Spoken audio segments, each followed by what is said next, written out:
Yeah. Seriously, it's been like 3, maybe 4 weeks since I've actually had like all of my normal games running. So Mhm. this feels real good. Thanks for starting it off. Yeah. So guys, it's Wednesday. It's early in the morning, which only means one thing: Orphaned Honor. It's been a long time since we've played. At least it feels like a long time. It hasn't been terribly long. Um, but so we can get back into the swing of things. It sounds like Greg, you're going to be telling us what happened last time we played. Yes. So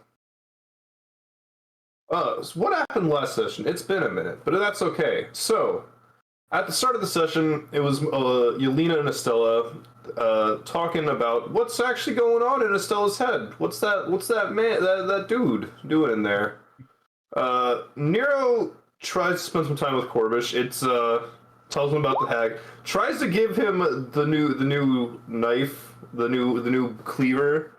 It's like, here, you can be like me, and Corbish is just like, I'm a kid, I can't use this. Why? But that's okay because the story of defeating the hags kind of saves the interaction for Nero. Um, and then after that, the next morning, twins make breakfast as usual. It's kind of their thing now. And we start discussing what we're gonna do about Pops. Which, speaking of which, Yelena sent a message to Pops so we could maybe get a bit more information. We don't know exactly where he's being held, but we do know that the person who captured him is inviting us to the upcoming Circle Ball. So yeah, we're going to a party. Uh, Yelena speaks with nobody about arranging a bit of an escort there, while the boys learn some etiquette and get some new duds with the help of Estella. It's a fun time. While that's going on, after setting up this escort, Yelena goes and performs at the White Wall pub to maybe make a little bit of extra money on the side. Not the best job, but she still gets paid and whatnot. But she recognizes it someone from her past there, a scary man from her past. In fact, he was a guard for her old slave master. So that's gonna be fun to deal with when that comes to a head. Uh, After that, it's kind of when the session started winding down.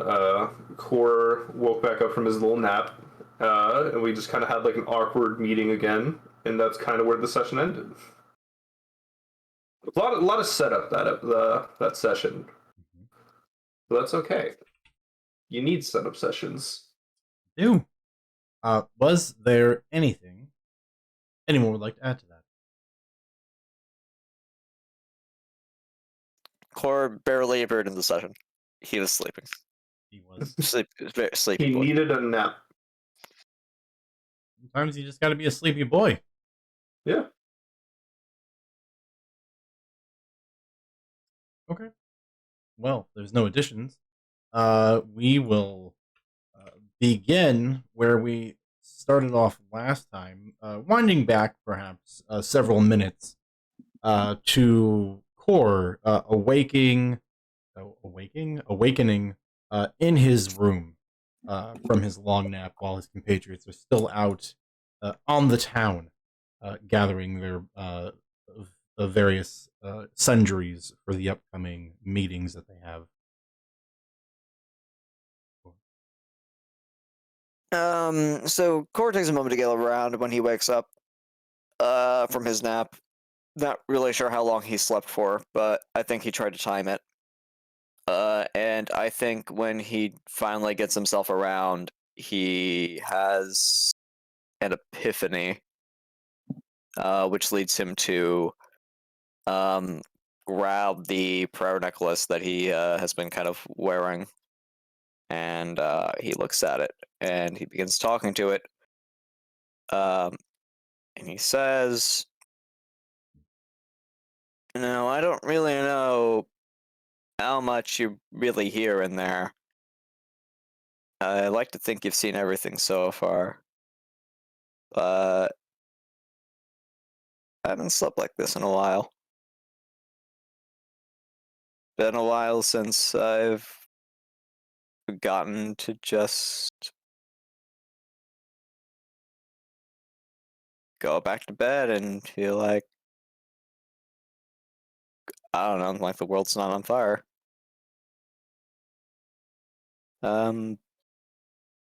I thought I'd just tell you that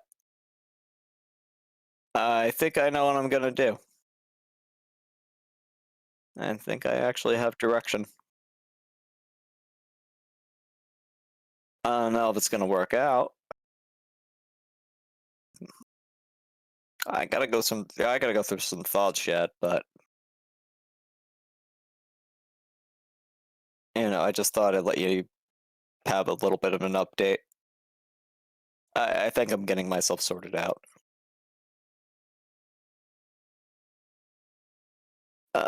Core puts the necklace on, makes his way out, um, making sure he's got everything here. And I think on the way to maybe like look for Patrice, because that's something he's intended on doing. That's when he runs into the person you wanted to get that description of again. Because oh yeah, here it is. Built like a warrior with a long sword, olive skin with a mixture of salt and pepper, close cropped hair with a thick beard, exposed skin are covered in. Oh, hello. Oh no, he's hot. Oh no. no. I had time.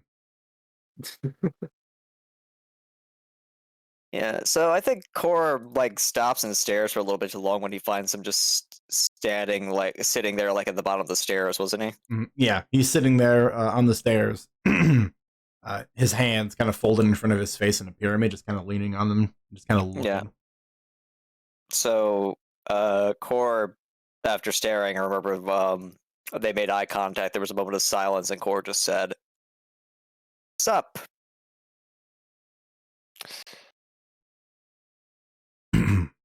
Hello.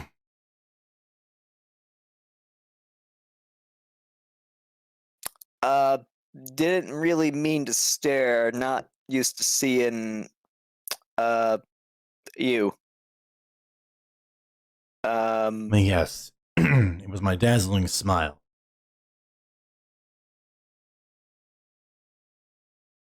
He grins, and he's got sharpened. He has a couple of sharpened teeth on either side as well. Well, Core is just like in like just talking mode, and he just says, "Yeah, you got quite a smile there." So, you're one of the adjutants, right? Did the cloak give it away?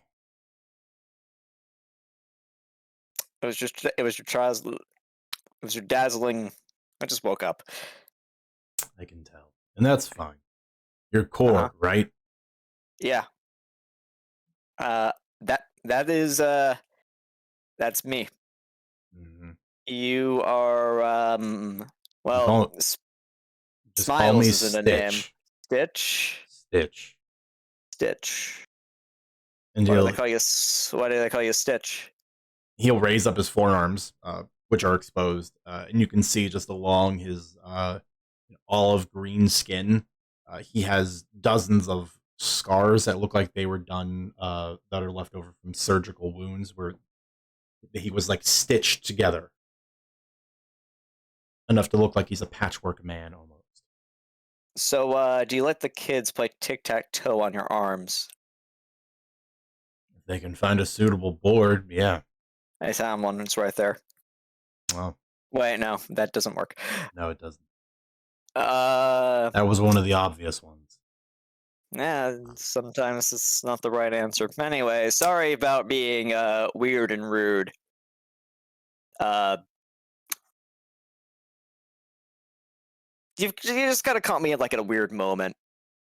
I'm like doing the thing where I'm processing a lot of things that have just happened and kind of thinking about it. And have you come to any conclusions? Yeah, actually, let me ask you something. I know we're strangers, so maybe you know what? Sure, why not? You've got the right cloak. I trust you. Shoot. I've got time.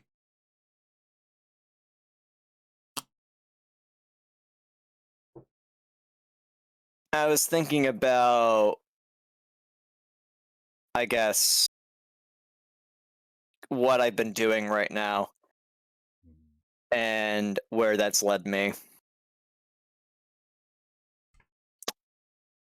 I killed a hag yesterday. Congratulations.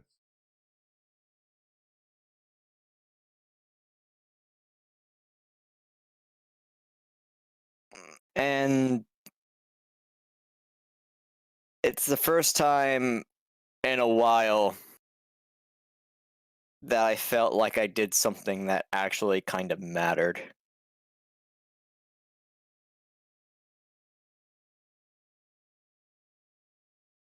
And I like the feeling.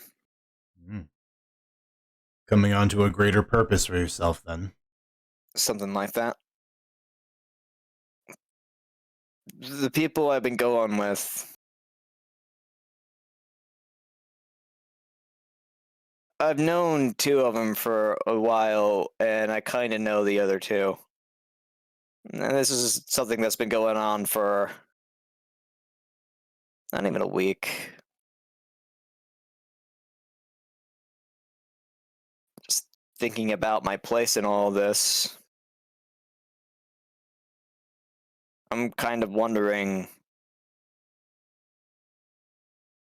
if this is what I want to do, if this is maybe worth the gamble. I kind of maybe feeling like I belong, but I mean,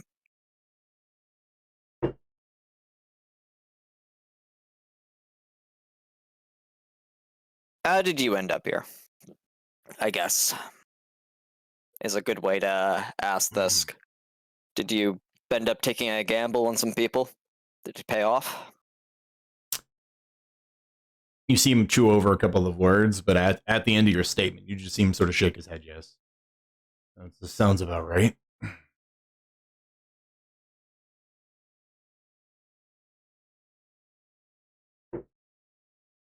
I've done that too before.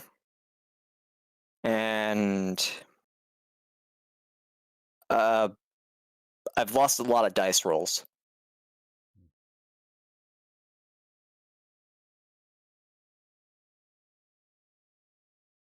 I haven't had anything that's lasted more than maybe a few years. I'm always kind of bouncing on from one gig to the next, and each time I lose something, it hurts that much more. For a while, I wasn't sure if I wanted to keep doing that.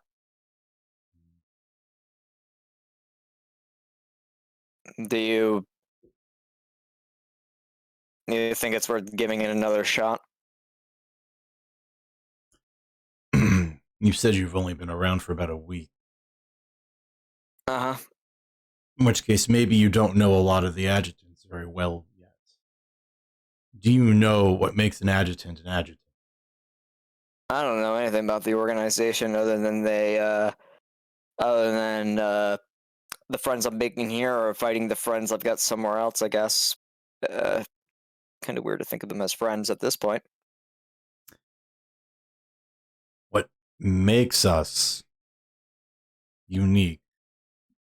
And really, we're not unique. We just happen to be a group of people that came together and fell under a name.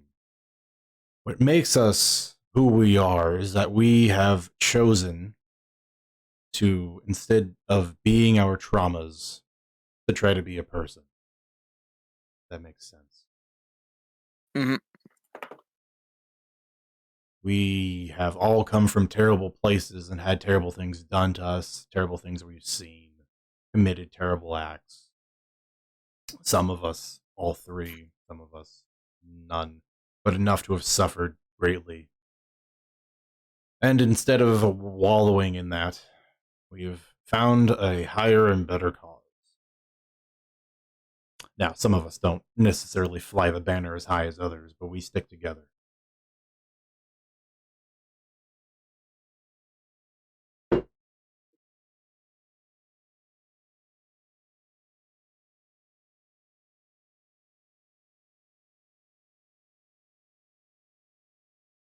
I like it. Maybe I just fear commitment.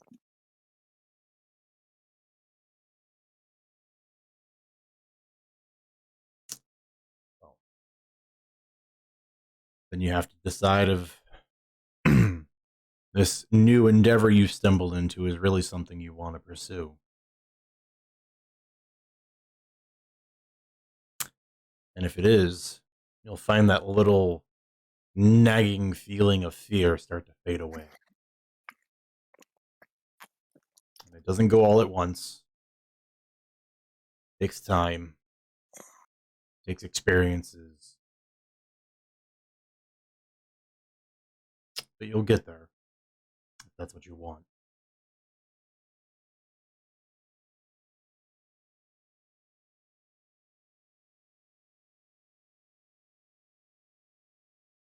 I mean, the one person's goals kind of line up with something that I want already.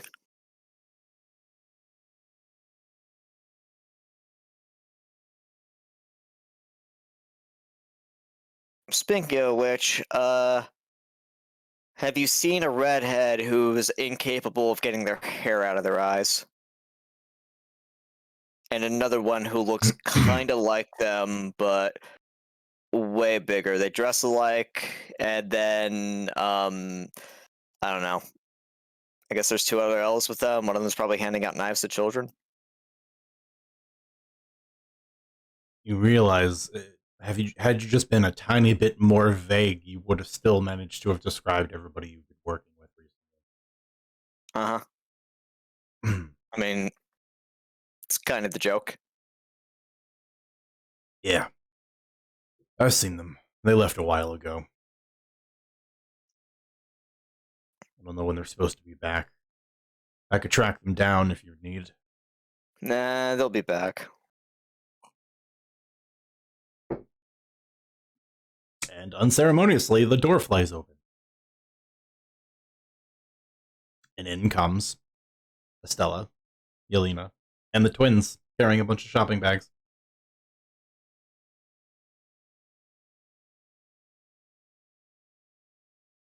So how'd it go? Whatever it was you were doing. They're all dead. Ah, I see. Well, can we replace them with my new friend Pepper Shaker here?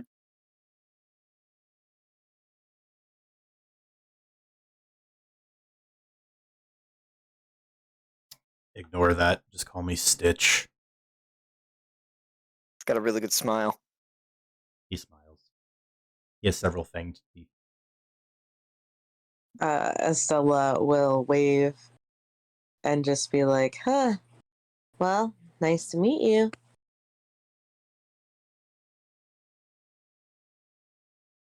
Hello. Hello. And I'm going to assume, and he just sort of points at each of you and goes, Stella, Yelena, Haba, and Nero. Your names have popped up in the reports a lot recently. Sorry about that. Is No. that a good thing or a bad thing? It's a normal thing. Adjutants write reports at the end of the day, and then everyone else reads everyone else's reports. That we keep connected. So those of us that have been coming in and out of the orphanage for the last week have a lot to write about you.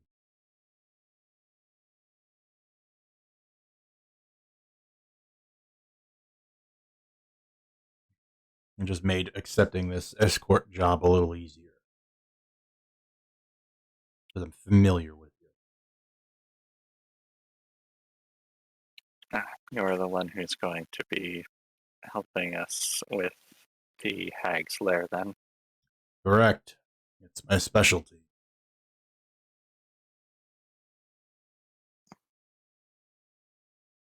Speaking of which, what is the plan with that? Sorry, in case you're wondering, I did sleep pretty well. Good.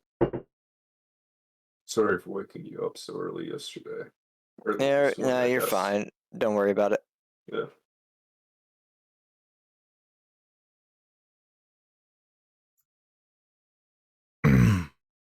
As for the lair, we're going to go there.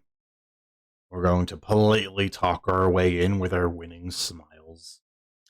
And then we're going to decommission the whole place.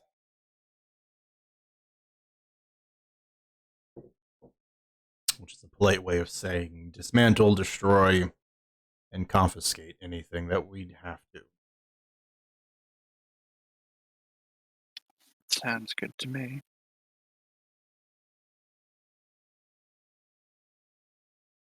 Is there any particular reason why the lot of you have to come along? This could be something I could be doing on my own if you have other more pressing matters to attend to.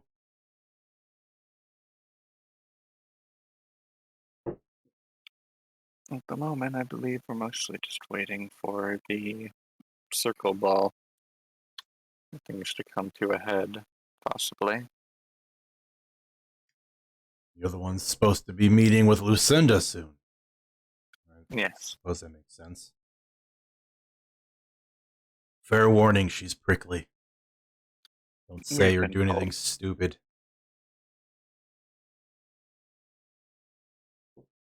As for our interest in the hag's lair, well, we did a lot of the work getting rid of them. It'd be nice if we managed to get something more out of it. Something possibly to help us rescue our friend.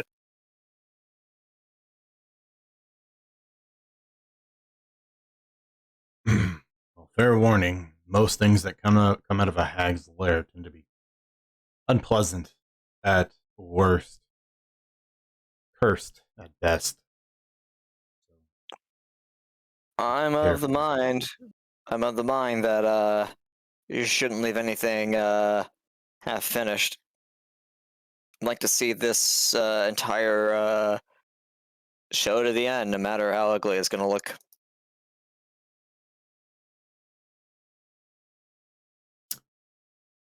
All right.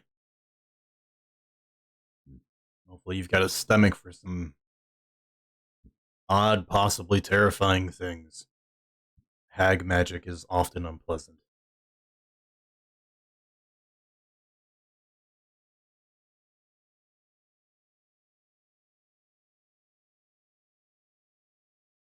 No, I'm ready to head out if everyone else is. I got everything I need. We're ready. Ready if you are. All right. I've got a carriage waiting. So let's go. And We you should all talk. Go ahead. finish your Core was gonna say we should talk about how you operate. Why we're on the way. I was initially planning a break-in, but this works out way better. We'll talk.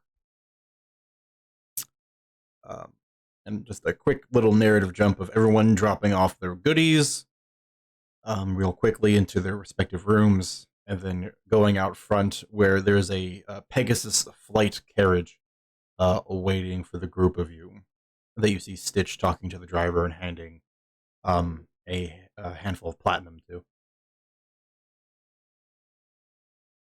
And then opening the door and helping all of you get in.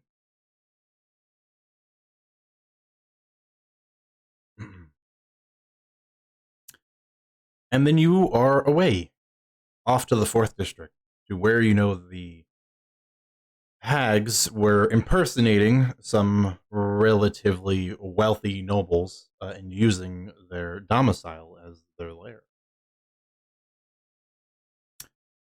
As you've come to expect of this particular carriage company, the ride is smooth, the interior is fine and luxurious, and there are snacks and drinks aplenty. Stitch is currently sitting on one side, and he has his he's got a belt pouch, a large belt pouch that was kind of hanging a little saggily off the side in his lap, and he's currently going through a couple of things, taking out some odd-looking ingredients and kind of setting them out on the seat next to him, sort of organizing stuff. All right, you have questions, I have answers. Shoot.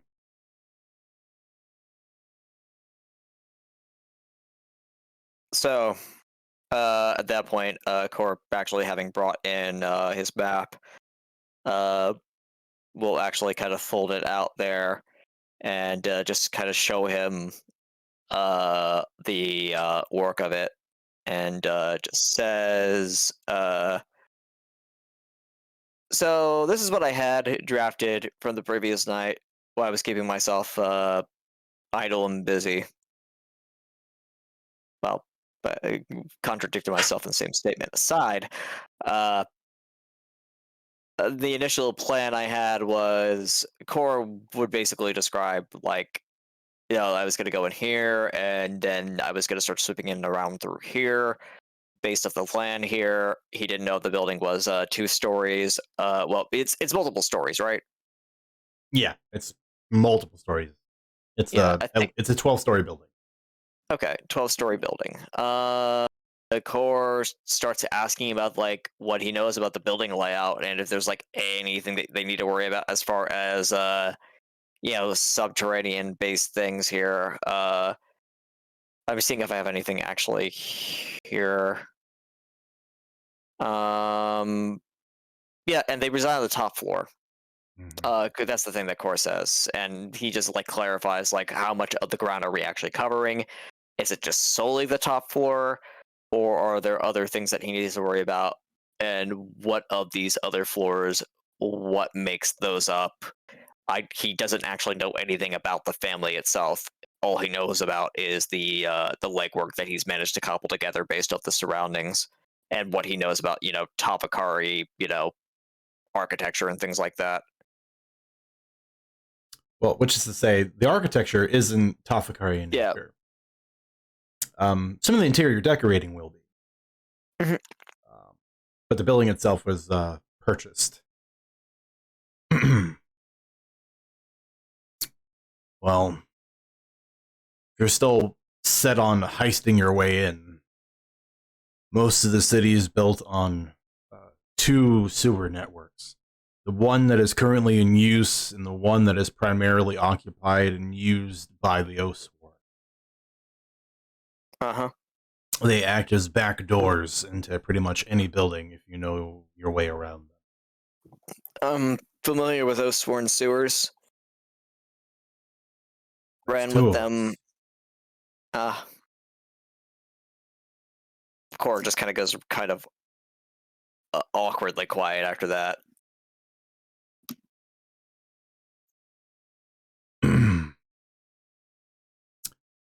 As for the building itself, the only things I've been informed on from our documents is that the family in question lived on the topmost floor, but owned the following 5 floors below that one for business and all sorts of other endeavors that they decided to take upon themselves. That being said, it's still staffed by multiple guards and mercenaries to protect their interests. So near as I can tell, the hags sound like they kept most of their operations secret, which means they kept it isolated, likely on the topmost floor. Yeah, that would make a lot of sense. We're interested in finding what they were up to. Getting onto that floor is the most important thing. Getting in there is the concern, and you mentioned we were thinking about talking, and no, it does make sense that they'd be able to living floor. From what I understand, I think her name was Tetris. That's Yes, that's the the name family. of the I cannot remember the name of the victim. I thought I wrote it down. Screams. It's probably in one of the write-ups, right? That's meta homework. I mean, I'll just save you the time so you don't have to search them. It was Olrina. Olrina. Okay. Olrina Tetris. Okay, I'm just gonna make sure I put this down. But I think Core will say, yeah, Orina was supposed to be like, kept to herself a lot, right? Made her a target. Correct.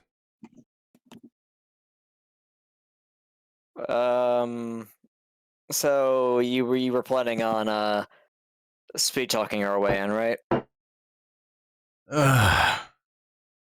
A little less sweet than perhaps my captain would do, which is where my specialty comes in.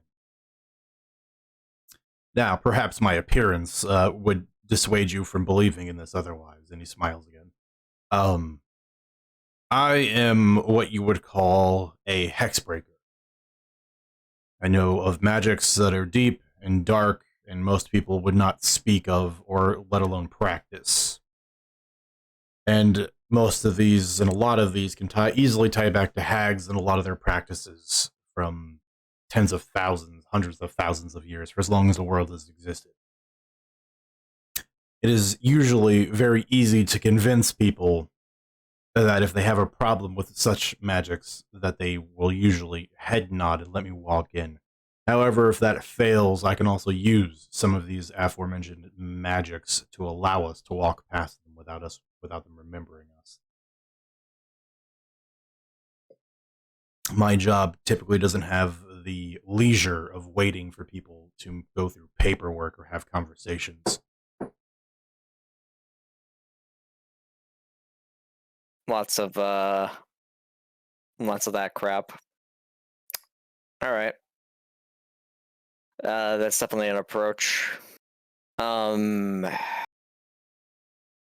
much of these how much of this family do you think is actually compromised by whatever happened with these hags? That also being said, our super evil handsome man is also a factor I'm somewhat worried about. Do you happen to know what his schedule is? Because he is supposed to make visits to this location, and I don't want to be there when Constaman's there. No, Constamin is still a factor in which I'm uninformed on. He's difficult to nail down in any one position given how powerful of a station he holds. However, as for the rest of the Thetris family, that's what I was doing prior to being summoned for this. I was checking them out and making sure that it had not spread to the rest of the family and their estate in the lands to the south. They are all clear.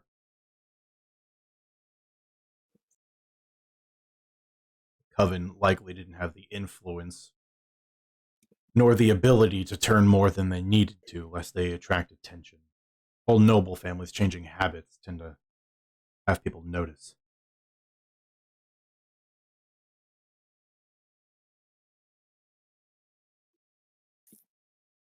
Hmm.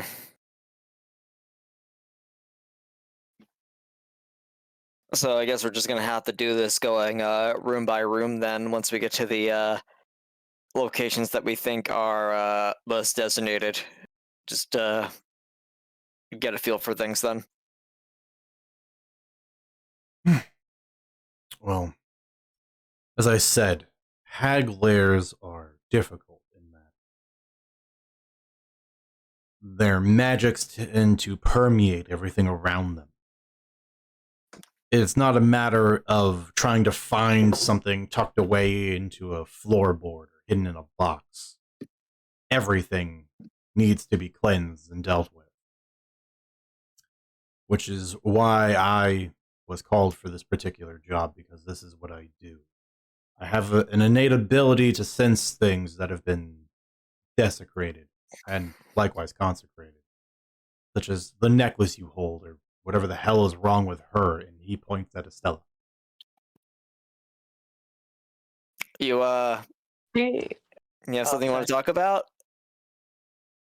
she just kind of looks at Stitch and goes, "What? What do you mean? What's wrong with me? There's nothing wrong with me." I didn't tell him about the necklace. Much like I'm sure she hasn't told you about she's a fiend. I am a what? A fiend. Thanks for the You- echo, Xander. You mean you- everything to me. You are a Xander. fiend. I'm sorry. I heard The baby's like, what? echoing me The right fiend won't stop talking to me. now. Yeah, sorry. He keeps saying "what" in my head. I don't. what? Even he can't believe it. She goes.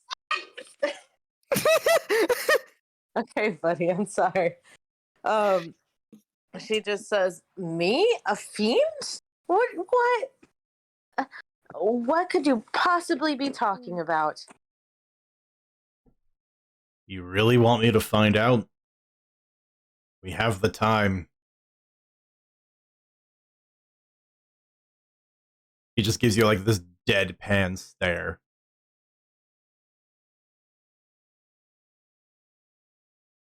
She just stares at him and goes, I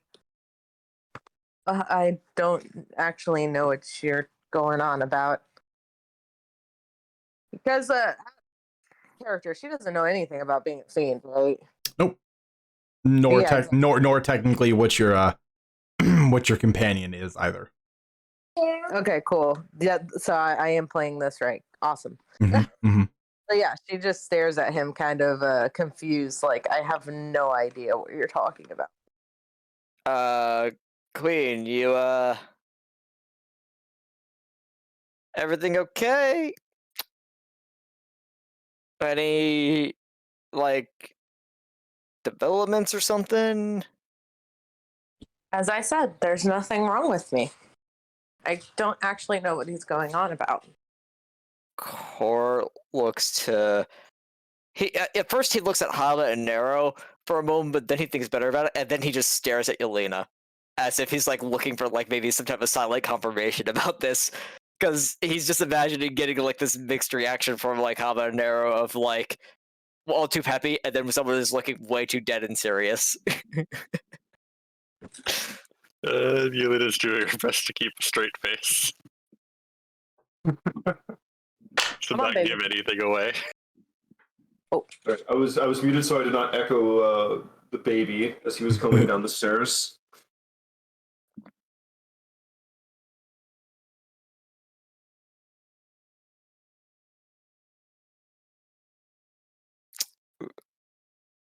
Okay, well,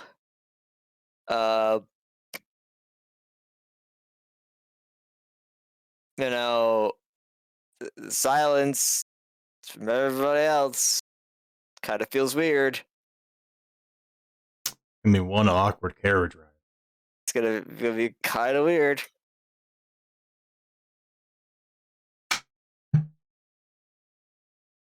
Estella doesn't really say anything else. She just still kind of stares like, and how could he possibly say that about me?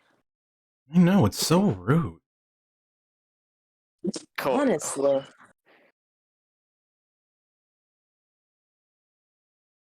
So, what did you buy? Oh, Was I it bought these clothes? suits. Yeah, I bought them both amazing suits tailored to each of these two. She kind of has a huge smile on her face. So you're a fashion fiend. Well, There you I guess go. if you want to put See- it that way. Core tries to make light of the situation.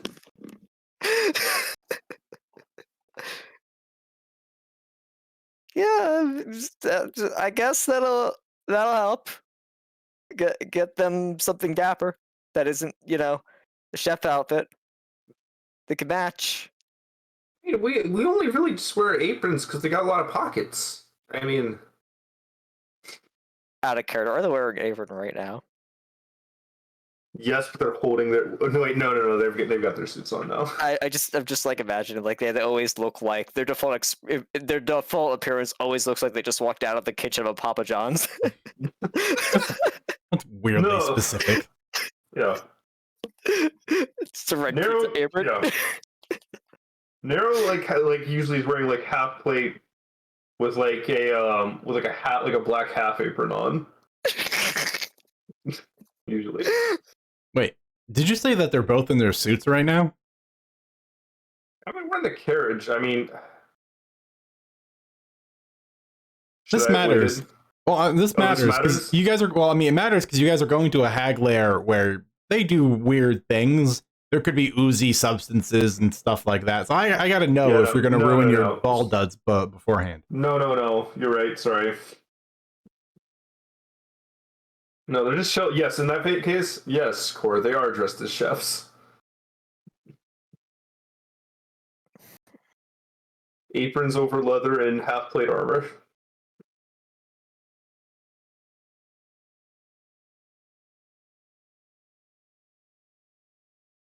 I wasn't going to ask about it. It's kind of weird to me. It's a pockets thing. A lot of pockets. You have pockets sewn into a jacket or a cloak too, you know. Did you bother to buy anything, Yelena? I went and earned some money while I was out. How did that go? It was an informative experience. Informative, you say? There was someone at the tavern that I recognized. And they Uh-huh. recognized me.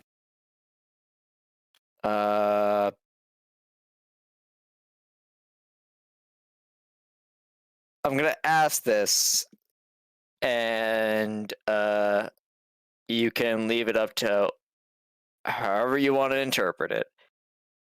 Were they a fan? No.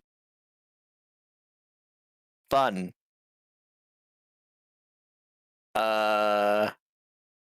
Is this gonna be a problem? At some point, I'm sure. But it was going to be a problem someday regardless. Okay. Well, if it's something you want help with, I like to think I'm pretty good at helping out with problems.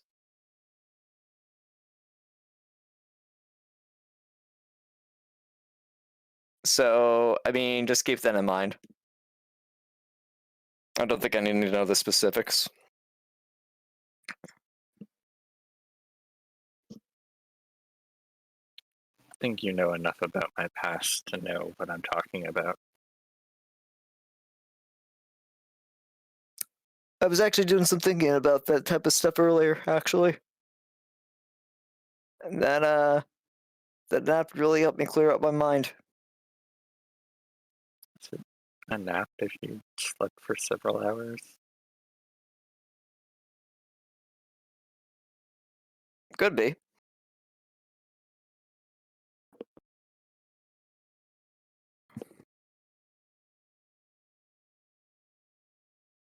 But you mentioned about your want before, right?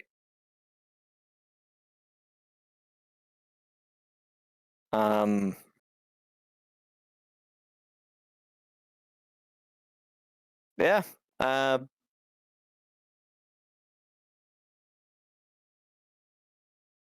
I guess I'm in.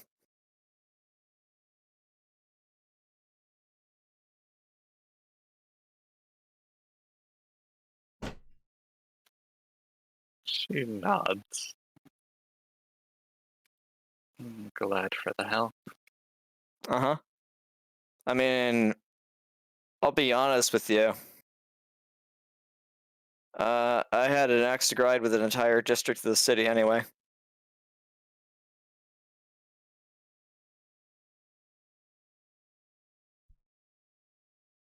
So, yeah. Guess I'm doing this. Core just gets a smile.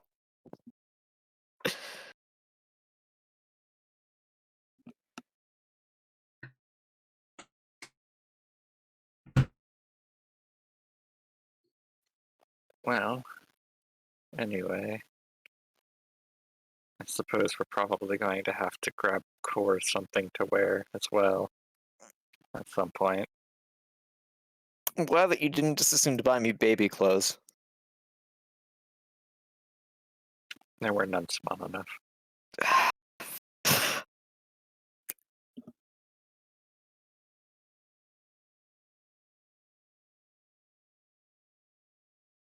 Look, I usually don't take cheap shots like that, but you walked yourself into it. Okay, sunshine.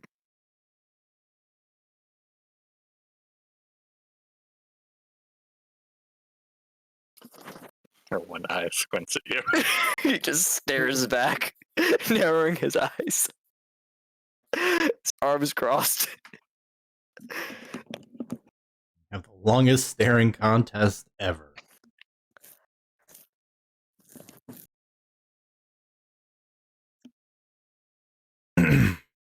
That being said, a couple of hours in the carriage. By the time you arrive, the sun is just beginning to set, turning the sky into a gradient of purple and red and orange. It's still pretty cold, but it is not snowing currently. You arrive outside of a tall, very beautifully constructed building. The front door has a doorman, and on either side of him, there are two guardsmen dressed in finely polished burgundy splint. They have either of them a glaive and a short and long sword on their belts. They're just standing vigil watching. You all get out of the carriage, and Stitch will just sort of look to you as a group and then look at the front door. So doing this the nice way? We're going to try. Yeah. And if that doesn't work,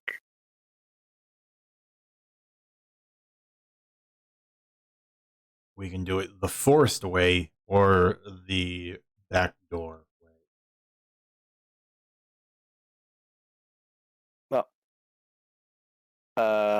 You've got talents for the forced way. Honestly, with something like this, I would prefer if less people got hurt over this. As it stands, I mean, they might be wealthy and a world apart, but that Tapakari elf probably got a really, really raw deal, considering, hags. I don't know exactly what that family relationship's like, but I don't know. Well, If they're that's sensible. Good. we're here to find out what happened. For all we know, the elf in question might still be alive. As for damage, I have to force my way in. The only thing that they'll suffer from are headaches at best. All right. I think I'm okay with this approach if everybody else is. That works for us. Right, we got enough people here who are good at speaking.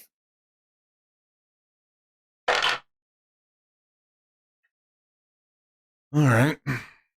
We'll follow your lead and maybe, I don't know, what's the word? Put the foot in the door and the rest of us will open it. Is that how that goes? I don't know. I feel like you're just making that up. Make a lot of stuff up. Look, if you've got the Underworld Handbook on you, by all means, share it. 'Cause I ain't never seen it. No, I He got actually pulls it out. Huh. That would have been funny though. Meanwhile, Habanero are like, we got the Underworld cookbook.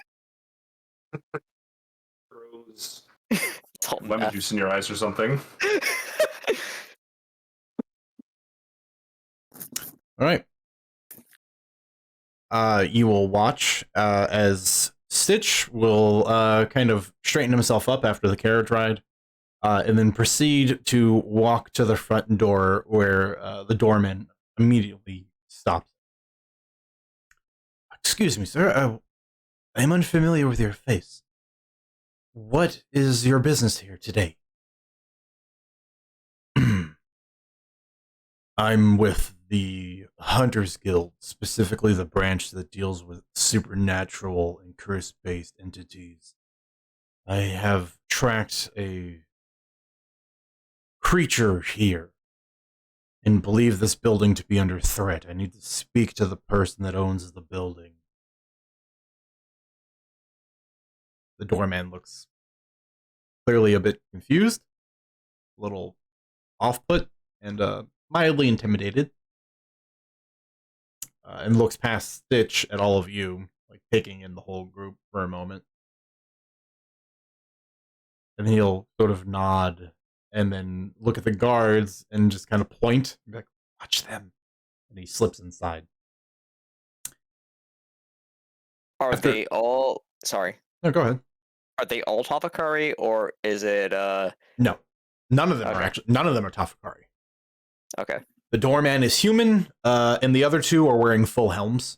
The guardsmen, so you don't know what they are, but their statures are wildly different. One is just shy of 7 feet and very well built, and the other one's a bit more slender, and just cresting 6 feet.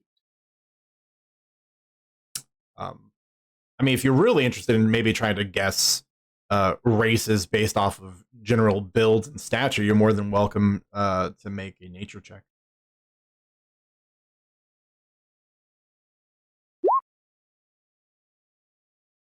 Nice. You think the larger of the two, probably orcish in nature, or at least partially orcish in their heritage, based off of the general size and build. Probably a bit more orc than whatever their other half might be. The other one you do think is actually elven. You can't confirm based off the fact that, well, wintertime there isn't really much in the way of exposed skin. So you can't really, you couldn't tell if they're Tafakari or not, but you definitely think the taller, slender build definitely lends themselves to being elven. I assume everybody else is just gonna be quiet during this. Core's gonna fill the air by talking with with probably the Elven guard. Just Okay. big small talk. Sure. Be like, I don't know how you stay warm in that. Fur inner lining. Fur. Mm-hmm. It's gotta be pretty cozy. It is.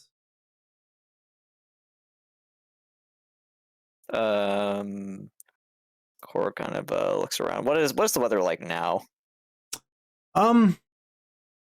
It's just above freezing. It's like 40 degrees. Not snowing. The sky is cloudy, but not so cloudy that you cannot observe the sun setting in the distance. There is a bit of a breeze. So when you get an occasional gust of that, it gets cold. Or colder, I suppose. Yeah. Low humidity. Core just says, yeah, I'm a little jealous of that.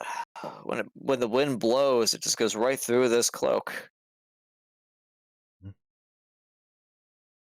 Ugh. Hopefully, warmer days are on the horizon, right?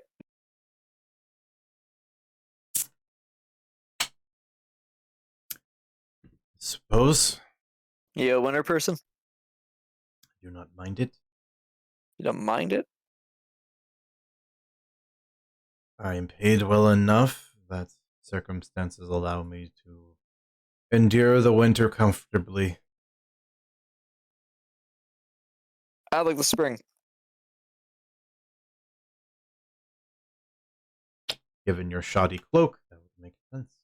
Yeah, but it's not just that.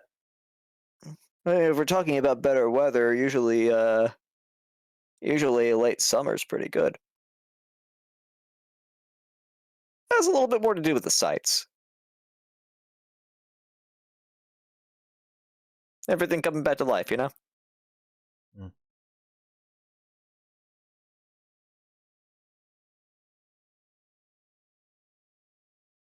Pretty much all you get. You just kind of get like a grunt, like. So you don't like the spring? Gorgeous says after a moment of silence.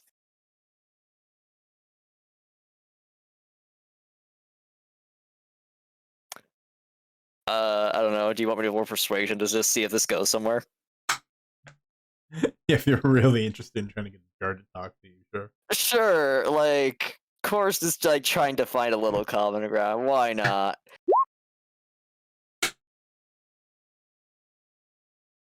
There was a bit of a long, awkward silence for about 20 seconds. And then you get the, I prefer fall.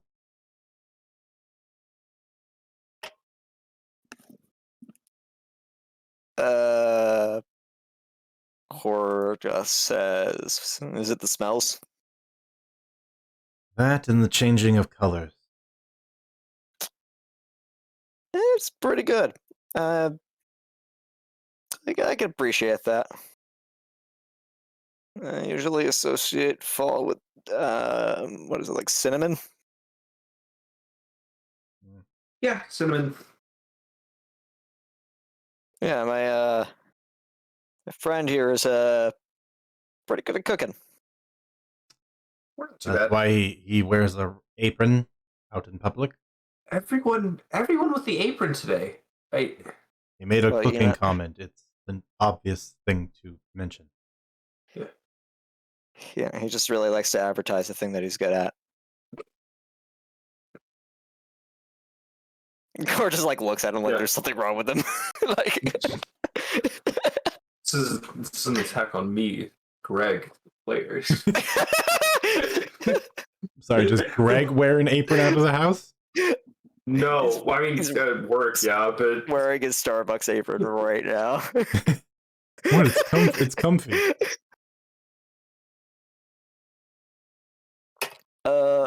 Man.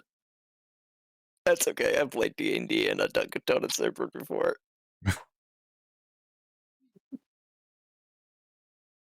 Yeah, at that point, Core just kind of has found something that he can make banter with to get some things of the conversation, and I think he'll try to bridge the other guard into it, just so things are not awkward, things are not tense, and that way they don't look like they're completely and utterly just.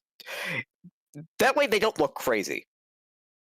That way they look like they're capable of actually like having conversation while people are coming out. That way, when whoever comes back out, they'll just see that the guards are not dead and being cooked into a pot by Greg. Not hovering out. I have Greg. not cooked this thing. You found me. You found did. out what I do. Moving on from that startling revelation. Yeah.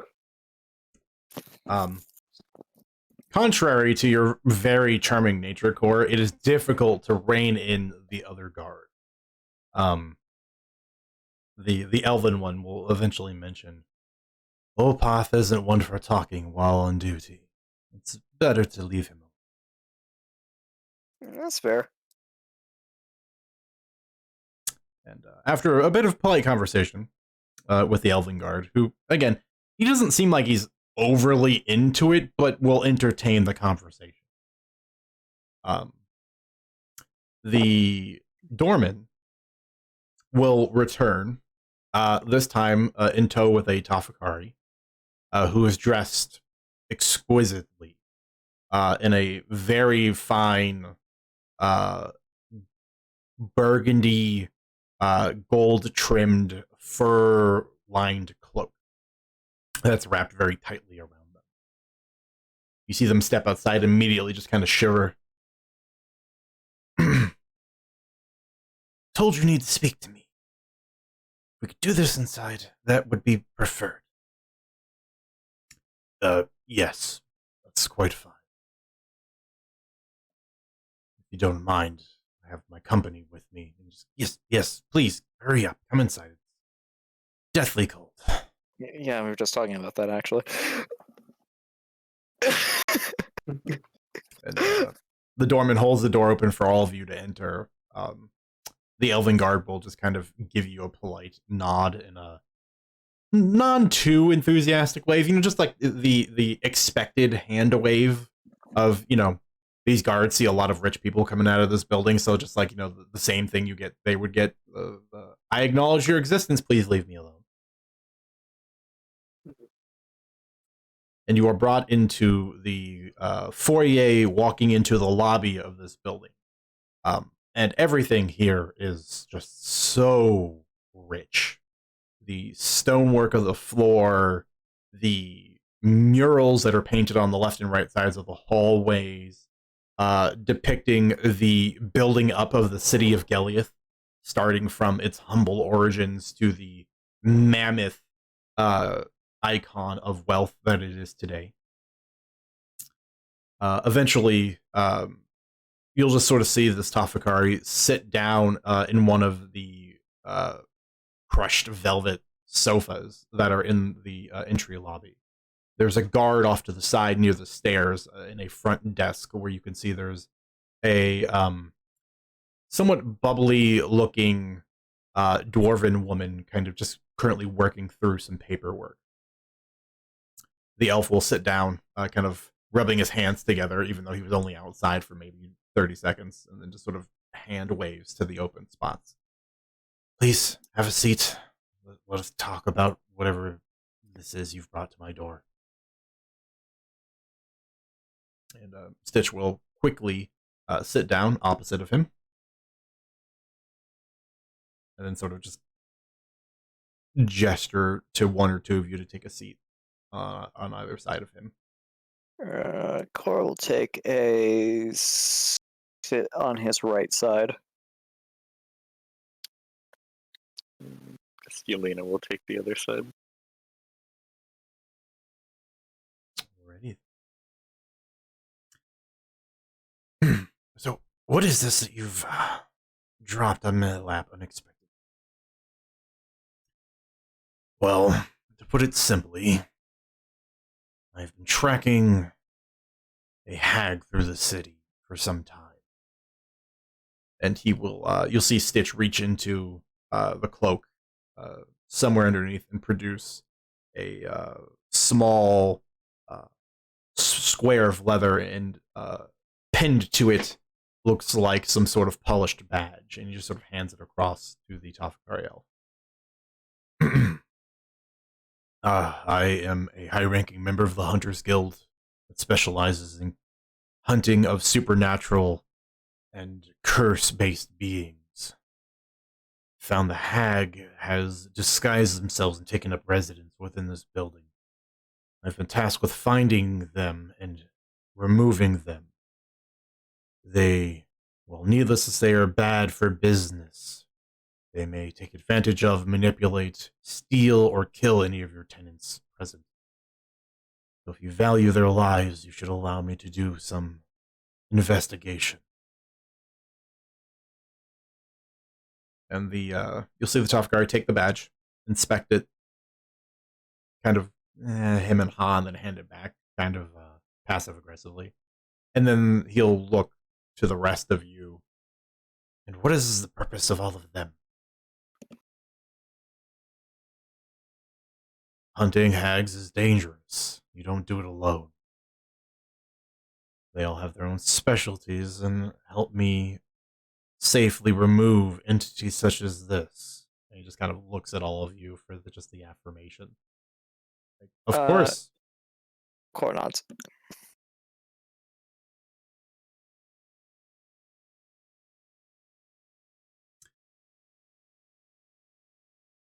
I'll say things if other people are not. I just want to give other people an opportunity to speak, basically. Mhm.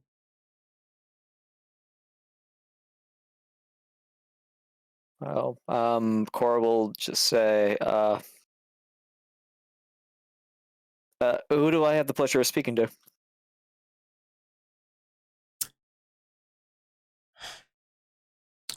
Call me Building Master Kulash. How do I spell that? Culush. Culush. Okay, Build a Master Kulash. And will say, and forgive me because I'm not terribly familiar. You are part of the Tetris family? They employ me. They employ you. Okay. But I will affirm what my companion is saying. It is very dangerous work.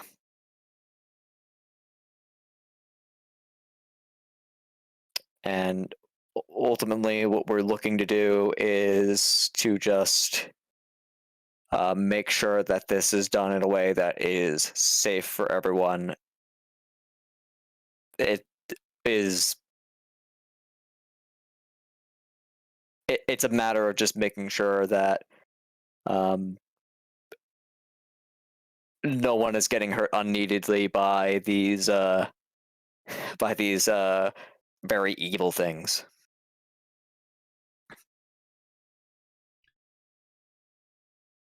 I have but one question.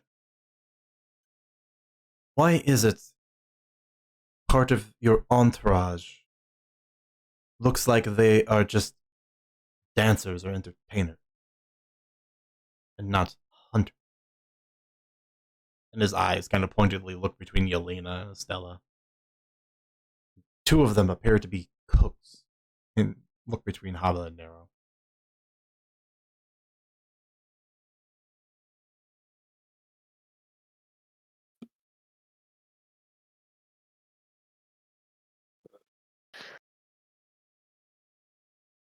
I mean, I'm not gonna say anything because you guys are being addressed. I mean, Core's not being addressed. Core's not wearing the dress at the moment. The mute button goes on now. It's also a magic item. Like it's got a bunch of patches on it that can come off and do stuff. I think Nero just does it because he wants to have he kind of wants to copy me.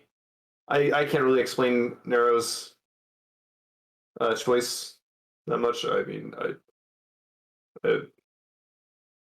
yeah, he kind of nailed it on the head.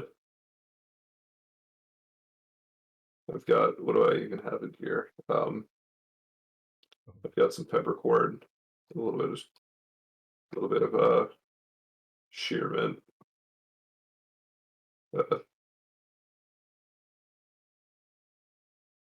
And then Nero's just listing off random ingredients.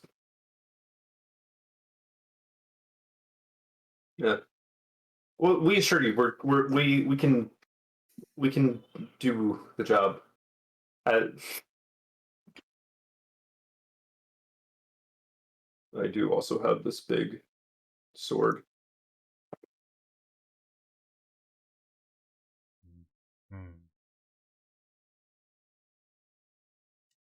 And the other two?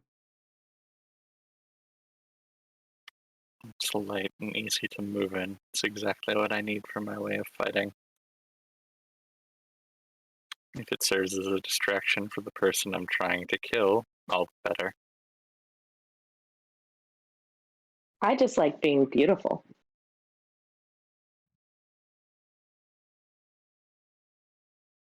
Well, that's it. That's Yeah. her. Really can't argue with. I mean, you shouldn't argue with that. That's fair.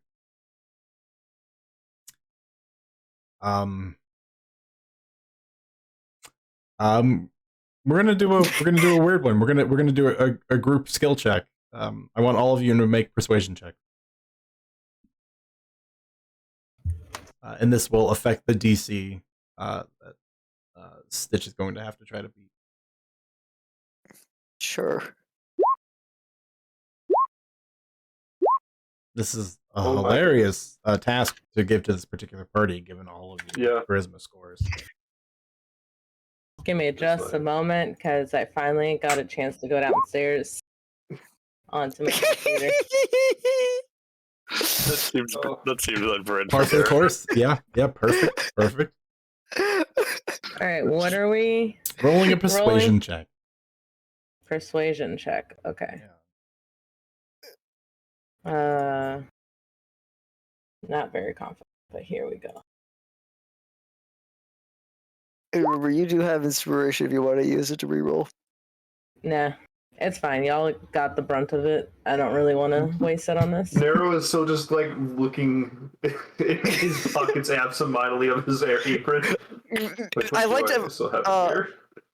I just had this mental image of like I had a friend who was describing like going through his military training somewhere and teaching people how to like use weaponry, and a guy like legit cut himself on a knife and was like very very like dramatic about it, and he was just like staring at the guy like, yeah, no, the blade is sharp, and that's like Nero right now, going through his stuff like, oh, I have a chef's like, ow. Oh, that'll be fine. Okay.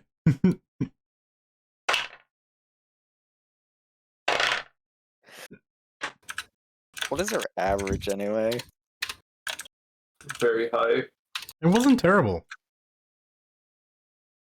We have what, 5 people? Yeah. Our average is 17. That's pretty good. Yeah, I mean, could have been way better, but it's fine. Yeah. The natural 20 counts as 2 successes, so we balance out.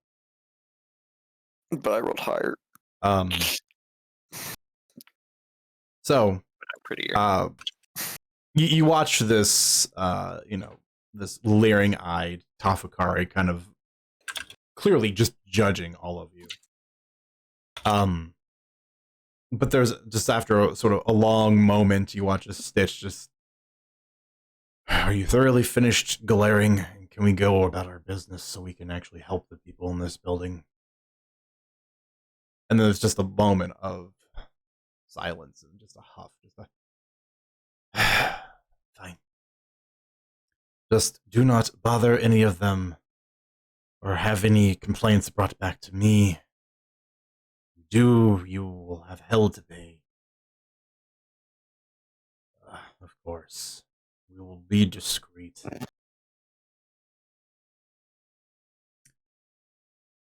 And the elf gets up, kind of frowns at all of you. Well, it's between a frown and a grimace, and then turns and you watch as he walks away and through a door further into the lobby, with it snapping shut behind him.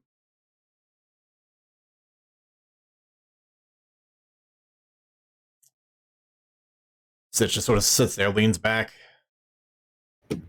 I hate all this politics and bureaucracy. People are so full of themselves. We tell them you have a monster living in your building, and they're like, oh no, people are going to be worried about their image.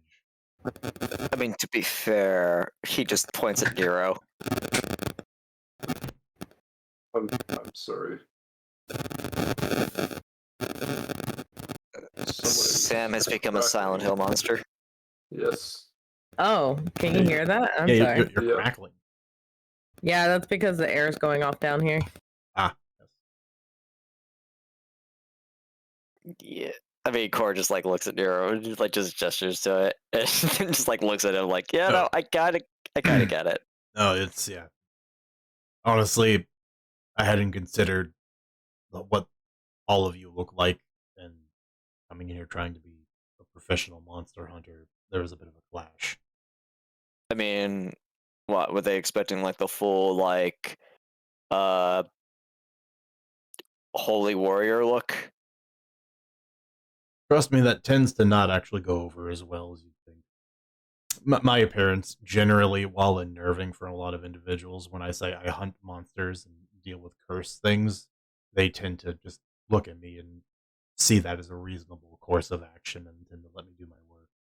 I've seen it go 2 ways. And this is speaking about my experiences with the person who is in the necklace. because she'd wear like this full plate with a shield and a mace, and she'd be very matter of fact about two things here. It's either people would look at the symbols on her armor and they'd be very okay with it, or people would be like, this woman, this crazy woman is here for something and is not doing a very good job of explaining herself. A cleric, then. Uh-huh. Well, that explains the holy aura that it gives off. Yeah. I love Claire to death, but I'd be lying if I said. He like looks at the necklace here and just kind of like is like cringing as he's doing it because he knows that if he ever said this, if they were actually inside the room, he would never get away with it. They were maybe a little bit of a zealot, just a little bit.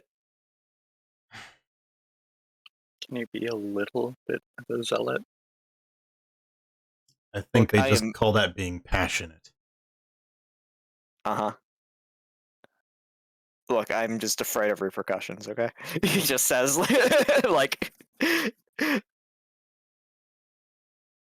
We'll worry about it later. Let's go do our job. There's stories later. Hope you all are in good shape. As it goes over to the door on the side where the guard is standing and begins working his way up the stairs.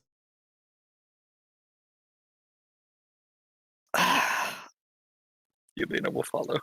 Cor just like looks at the stairs and then like looks at him and he's just like sitting here being like, "You son of a bitch."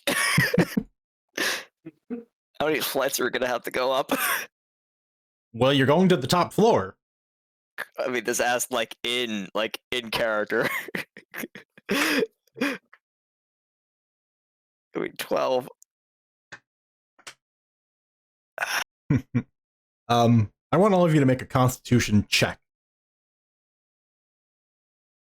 We're just going to see how well you handle, doing 12 flights of stairs. Look at you! Oh no. Yelena's just like, this is my leg workout that I do every day. Oh no. Mm-hmm. This seems appropriate for Haba. He has a 16 con though. It's wild to me. That's really funny. I think like probably what it is Wait, you. we're rolling a Constitution saving throw? No, a check. Just a check. A check. Oh, it's just flat Constitution. Yep. Uh, And we're just Yeah, I seeing just how said it 'cause we're just seeing how people handle stairs. pretty good, I'd say. Pretty Mhm. good. Meanwhile, Yelena's just like, there's a railing here, and it reminds me of something that I did for a dancer team one, and she just dances completely up like the 12 flights, just jumping one to one to one. Yelena's doing the two-step like thigh workout or whatever. You go 2 steps at a time. Mm-hmm. Mm-hmm. It's just like I didn't do as much as my morning workout this morning, so I'm just gonna do it here. Yelena's the first one to reach the top floor. Followed by Stitch, who takes it like a fireman does. With all of his equipment. Estella, you're used to this sort of thing. You actually, live not too far away, and the building is very similar. So you're used to climbing stairs. This is more of just like a tedious chore than it is exhausting at this point. Fair. Haba and Nero and Core, you wish there were less stairs. And by the time you reach the landing on the top floor, you just kind of you're breathing pretty heavily. You just hands on knees, and you gotta stop and catch your breath. Go over to the water cooler in the corner and drink slightly too much water. One of those. Of course, just like, where do you think this is gonna go? Stairs are as big as me. Can't be like long legs over here. He just said Yelena. Could have tied you to my pack. That would have helped. I mean, I would have gladly taken it, but it seemed a little bit rude to tell someone to carry me. You're right. I wouldn't have actually done it. Yeah. Next time, I'll check out the stair portion. You have at least like over a foot on me. Cor just stares at you, Lita. Oh, I'm not implying that I'm short. It's just you're calling me long legs. It's kind of strange considering our company. Looks up at Estella. Well, what do you call your goose stepping? I don't know what that means, but I've never seen a goose step like that. You're like do long waddles. Saying I've never seen a goose take stairs like that before. Have you ever seen a goose walk upstairs? Have you? Uh-huh. I imagine they hop. They chase. They chase and they make the most ugly, horrible sound. You've been chased by a lot of geese in your life, huh? Uh-huh, and they get you kicked out at the end. Why are they walking upstairs in the first place? They're birds. They ain't birds, they're devils. I digress. We're Stitch just here, so what's goes the over plan? to the door. There's a landing. It's about a 15-foot long hallway, and then there's a fine gold burnished door flanked by plants on either side, which are dark wood, and they have these bright blue and purple mushrooms growing at the tops of branches instead of leaves. They give off this little a bit of bioluminescent light. Very pretty.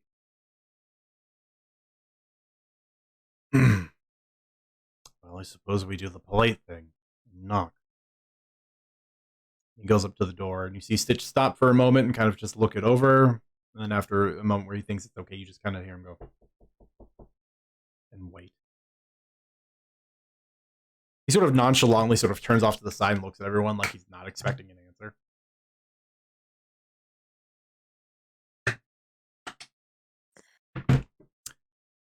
And then after a long moment, just sort of looks at everyone. Are any of you proficient in picking locks by any chance?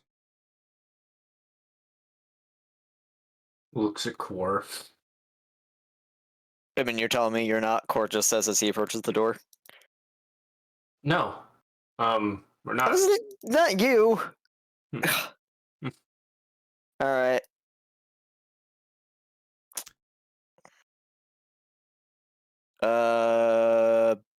Help me out with this a little bit, and just tell me how I'm doing. Cora ask. Cora's basically asking for assistance. Mm-hmm. Stitch is right there. Stitch will help. All right.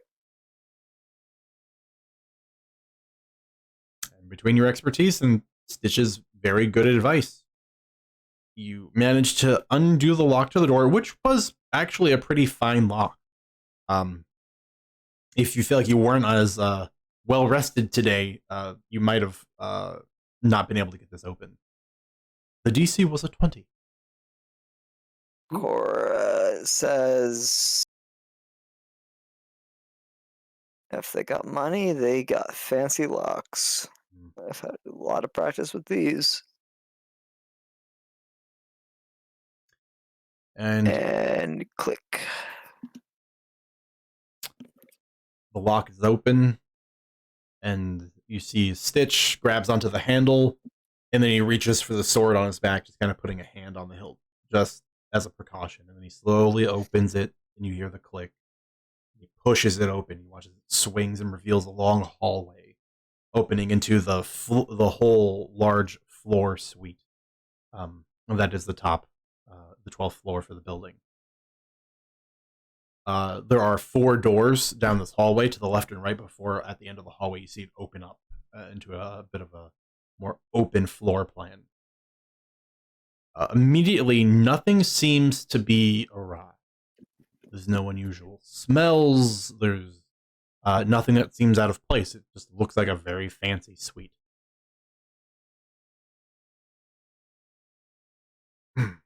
But Stitch halts at the threshold to the door.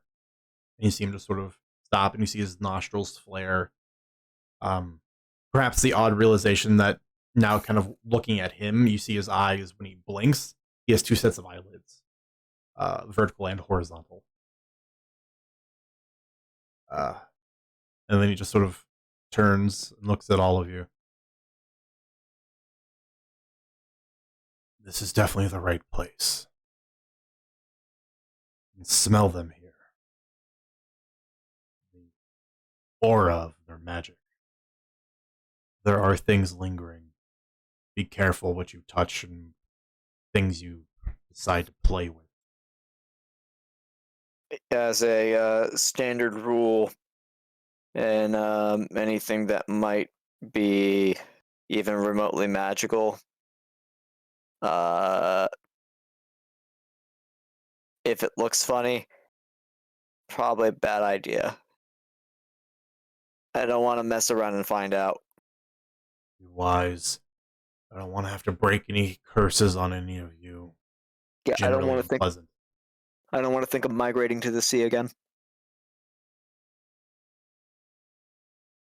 Should we just do it room by room?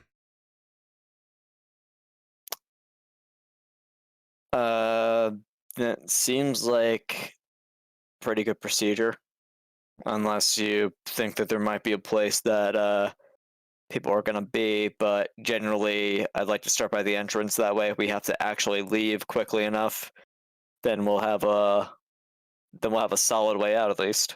I don't think anyone's home. At the very least, nothing alive and no one responsive. And All right. he will now draw his long sword that was sheathed on his back.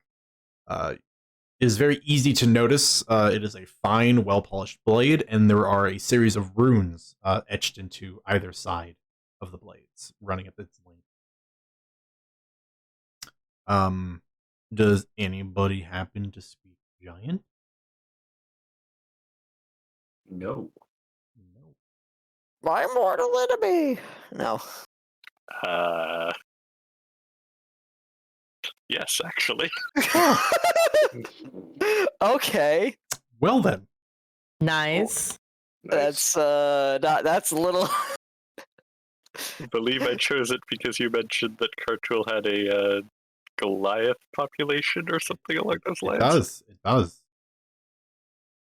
It has a very large Goliath population and a couple of giant settlements, even, which are settlements. Perhaps a nice word. Too nice of a word. There are several different types of giants that exist on Cartwheel.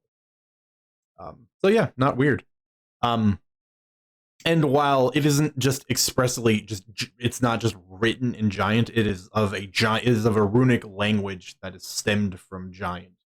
But you can, due to a bit of your arcane understanding and your mastery of the language, you can tell that the sword itself, when it is used to attack something, the runes will attempt to dispel any sort of magical effects that are persisting on whatever it strikes.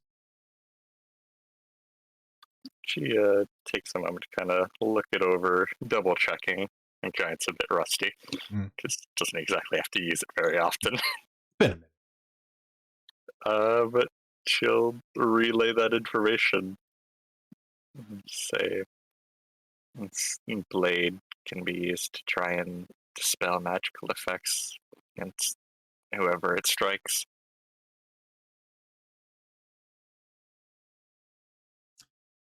Stitch has moved up to the first door on the left. Give it an up and down. Seems satisfied with it, and then turns and looks at all of you. How do you want to approach the door? Do you want to do this like classic SWAT team style? You got the breacher and then the follow team? What? Let's try to go quiet first, I think.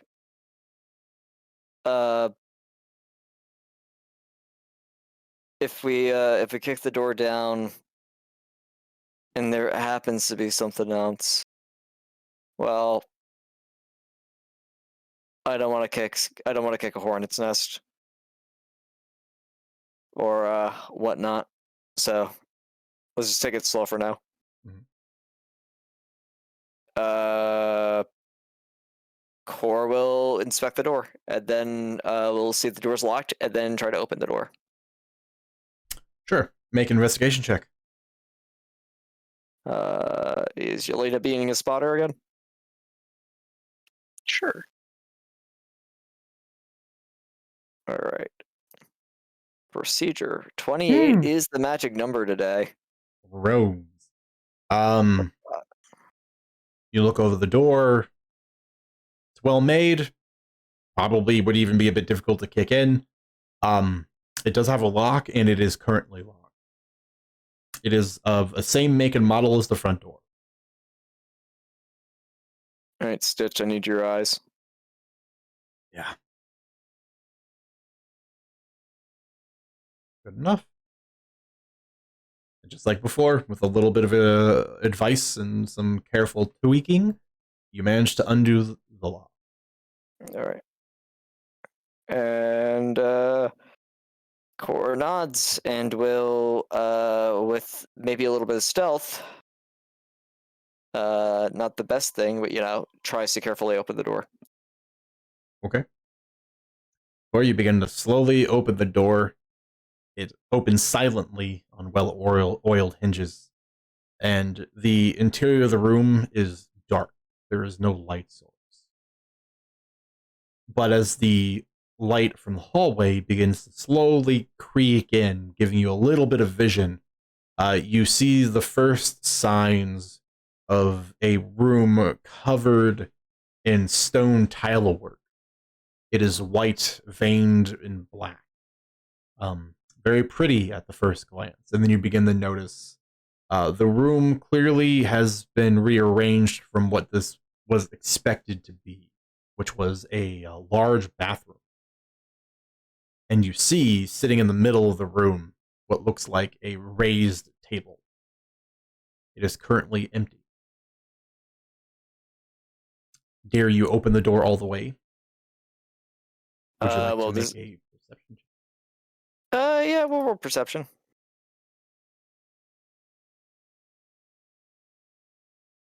Not the best skill, but we still take a look. It's better than average.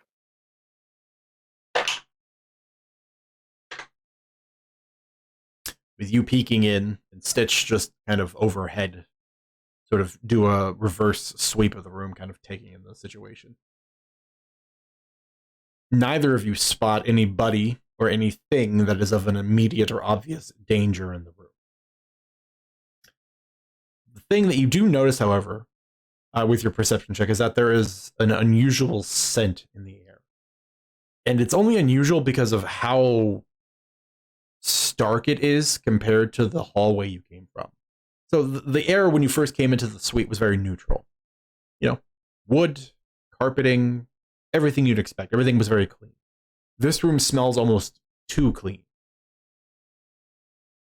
And you see that once the door is open completely, upon seeing that there are no threats immediately in the room, you all can see in the center of this 20 by 20 room, there is a raised stone table.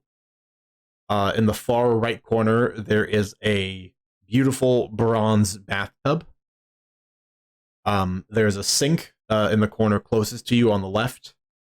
And then there are 3 additional tables against the wall. One of the tables is lined with numerous what you would probably call surgical implements. But everything is perfectly arranged and everything is perfectly clean. It looks like the room has never been touched.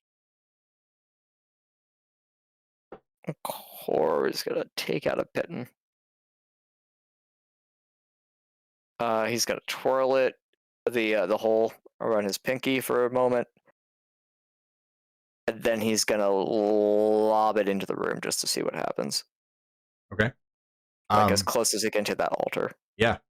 Because I love suspense, we're going to take our first break right there. We're going to take about a 10, maybe pushing to a 15-minute break. So let's just say let's shoot to come back at 5 past the hour. Dyer's like, he's made a mistake and I gotta prepare to punish him for it. No, I already know it. I don't need to prepare anything. That being said, we'll be right back. All right, no problem. Gonna grab a bite to eat real quick. And some more tea, actually.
I have returned.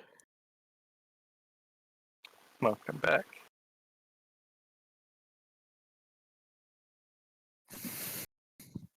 We have been raided. Oh no! How could this happen?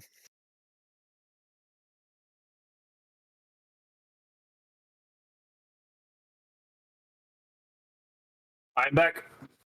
Welcome back.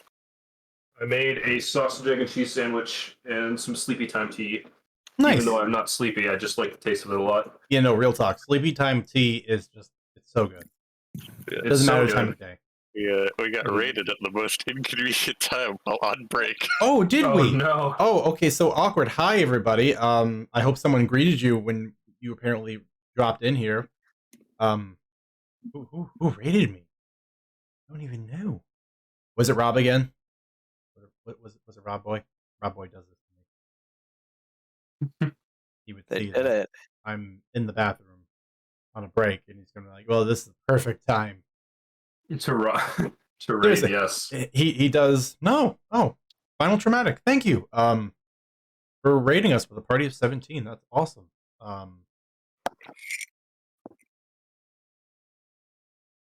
It was him. What a power move. Sleep. Well, Okay, it's so- greatly appreciated. Time to find out how many mistakes I've made. Yes, we just came back from break, and we are about to find out if Core has made a terrible choice or not.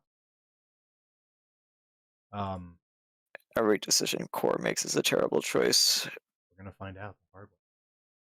I mean, you know how this goes. Okay, is everyone here? I heard Greg's got a sandwich, so I know he's eating. I know Quinn is here. I know Yes. Dawn is here. Sam. I think she's just finishing up with the baby and whatnot. She's on her way back downstairs to the computer.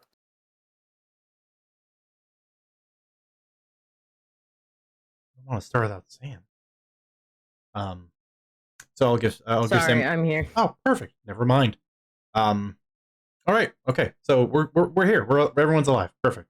For now.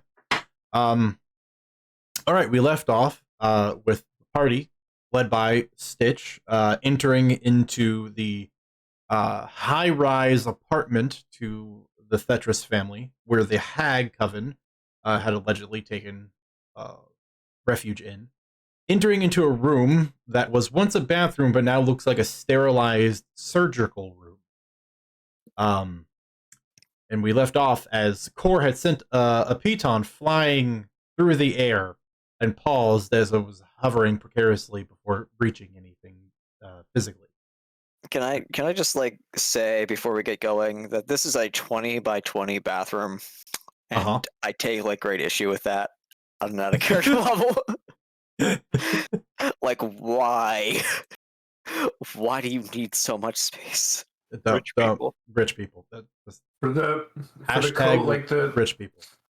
The two bathtubs staring at each other, you know. Yeah. Anyway, as the piton sails through the air, you have a moment where you hear Stitch go, "Oh no," and it bounces off of the table, and there's this vibrating sound you hear, and then it rolls and tumbles and falls, and nothing seems to happen. But there was a vibrating sound. Was that from the piton? It was from the piton striking the table.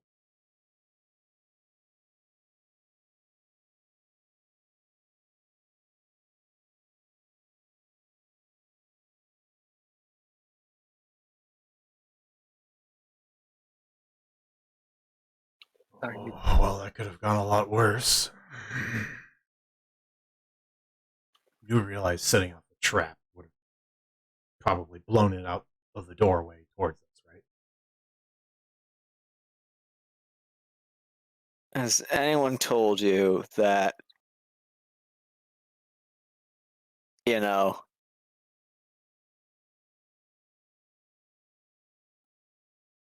I got nothing. Okay, great. Don't do that again. Like, we check for magical traps first. before we Well, throw I things into ain't the- a magician. I'm learning that. Uh-huh. Very good with locks. That's all Bean right. Queen. She's the magic-y one. She just kind of gestures and goes, "Me? Oh yeah, I am." Uh-huh. And I guess Red is also, good at that, but I guess that's not what they do. Anyway, did we just walk in at this point? What do we do? It seems clear. I don't sense anything in the room. Should we look anyway? Think you'll find some value in the tools on the table beyond, unless you think there's something hiding in the bathtub. There's always someone hiding in the bathroom. There's gonna be a corpse in there. This is just how this goes. Corpse in the first room, wouldn't that be, it's and you can go into the bathroom. And as mentioned, several tables along the walls, the stone table, the raised stone table in the center, the bathtub in the corner, the sink in the far left one. And everything is clean. And as previously mentioned, too clean. Nothing seems out of place. There isn't a speck of dirt in the grout of the tile. The drain is perfectly clean. Everything is polished and immaculate. Core walks into the room and just says, "Yeah, what am I supposed to do? Basically, be like, oh hey, monster, here's some nice tasty halfling. Cover me in some ketchup mustard. So what is that funny smell in the air? What do you think, Stitch?" Core just begins searching the room. Right, make an investigation check. And if Aha, I can do that as a bonus action. And if anybody is interested in trying to determine what the smell in the air is, you may make a perception.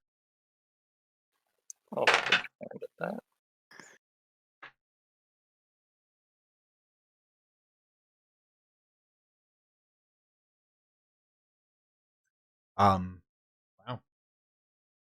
Wow. For some reason, we're all That's very pretty good. familiar with this smell is. I did not roll that. My Pretty bad. much. Can't wait for it to be straw man. Can't wait for Oh it to my be god, food yeah. related. Can't wait for it to be David Dryman. Can't wait for it to be food related and for Habanero to not get it. All right. Core, an investigation check. You were searching the room as well. I got a 17 on that. Oh, I missed that. Cool. All right. In terms of the scent, it's hard to put into words, but Yelena and Estella, you most certainly both know what this is. In that this is the scent of something that has been magically altered, and it is being forced to smell a particular way, no matter what occurs within the confines of the room. So, for instance, Yelena, you could cast Prestidigitation to try to make the smell of roses appear in the room, and you think the smell in the room would still manage to overwhelm it.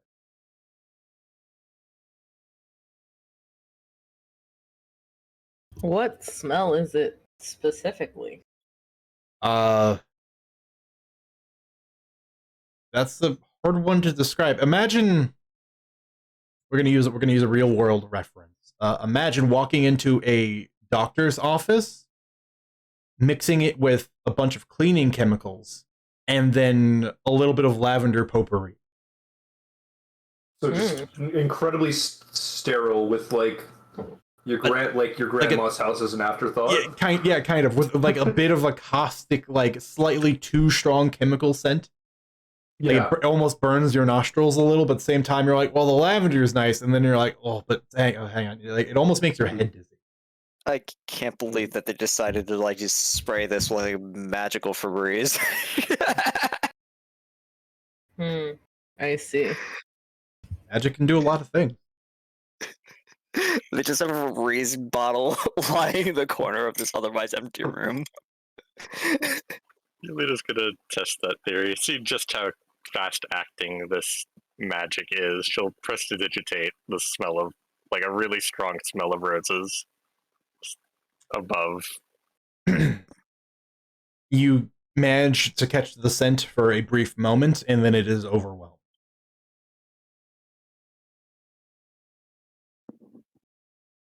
So I go through the trouble of setting up what I assume is a permanent magical effect in a room to keep it clean.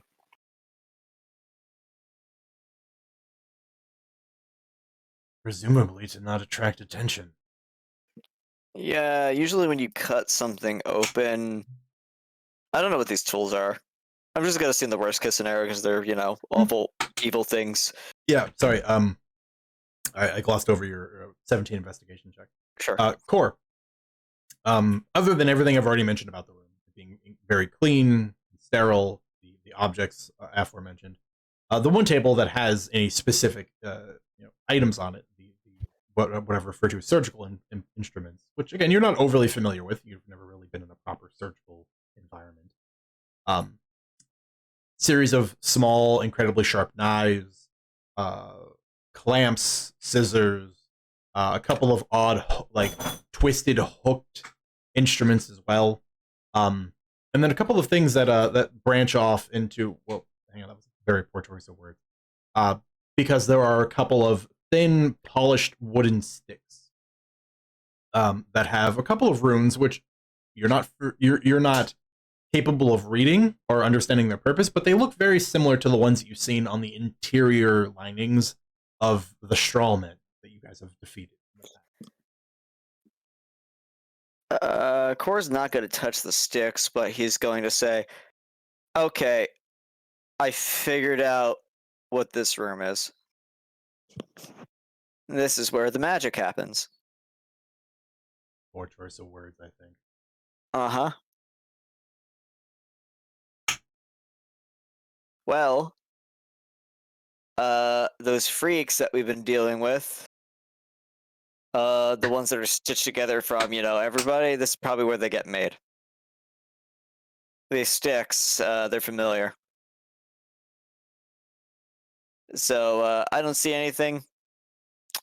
I think we're good to go to the next room.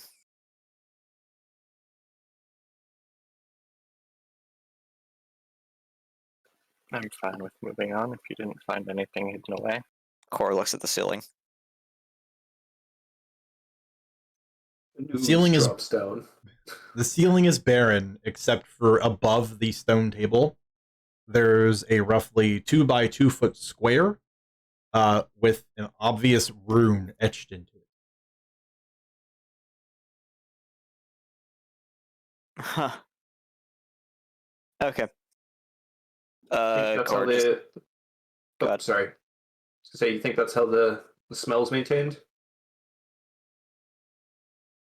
That room? It's either that, or it's a rune to produce light for while they're working on the corpses.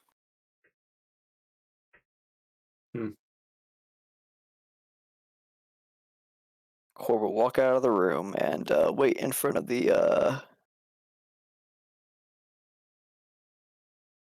next door that they're going to look at.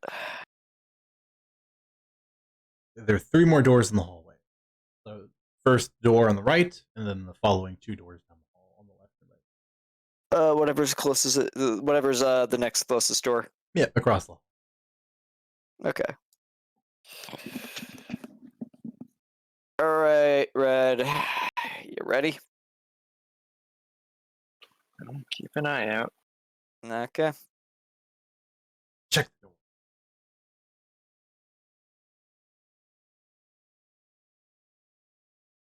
Just like before, the door is untampered with.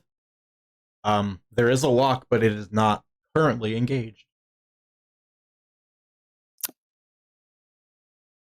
I don't like this one. Stitch, you should probably take care of this. This door's not locked. Okay, Just call it intuition. sure. I mean, you're the one who knows how to deal with, the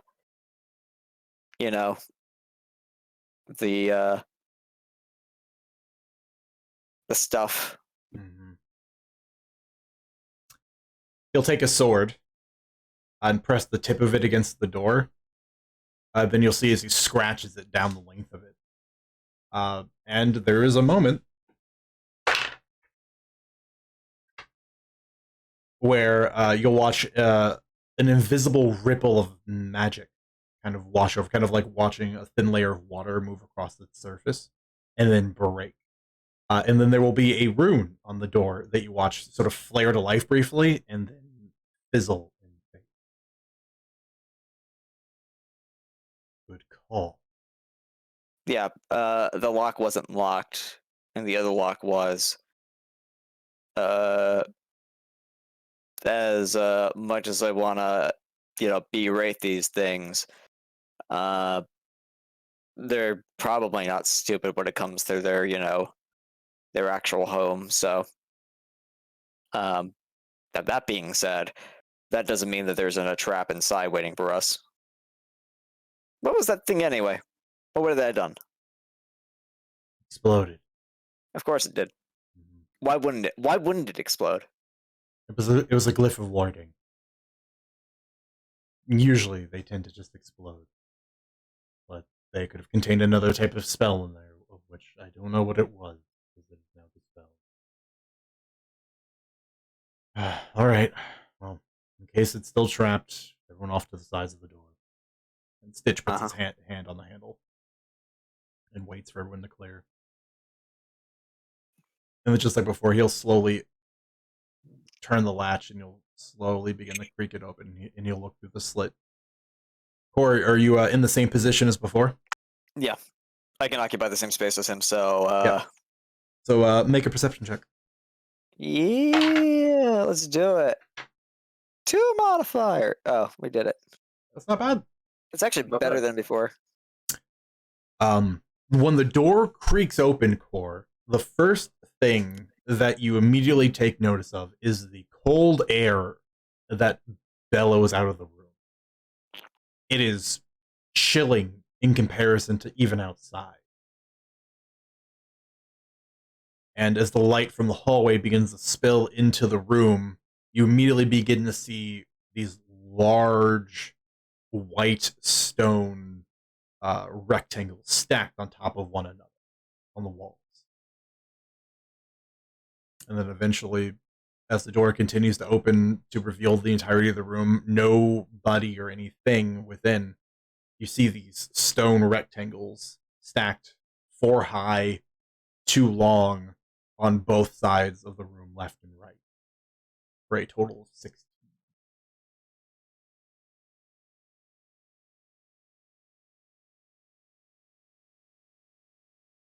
Like, Core just stares.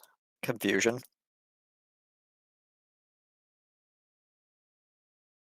I think it's fair to assume this is probably where they were bringing their goods across the hall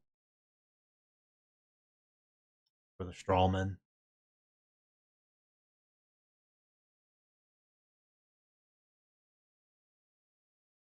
He'll go over to one of the crates, one of the stone rectangles, and then he'll find a seam in the stone and kind of pull it over very carefully,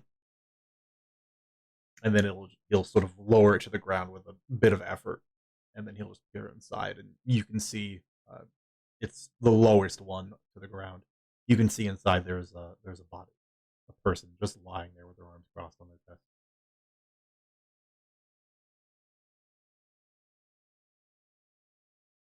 Do you want to take the time to crack them all open?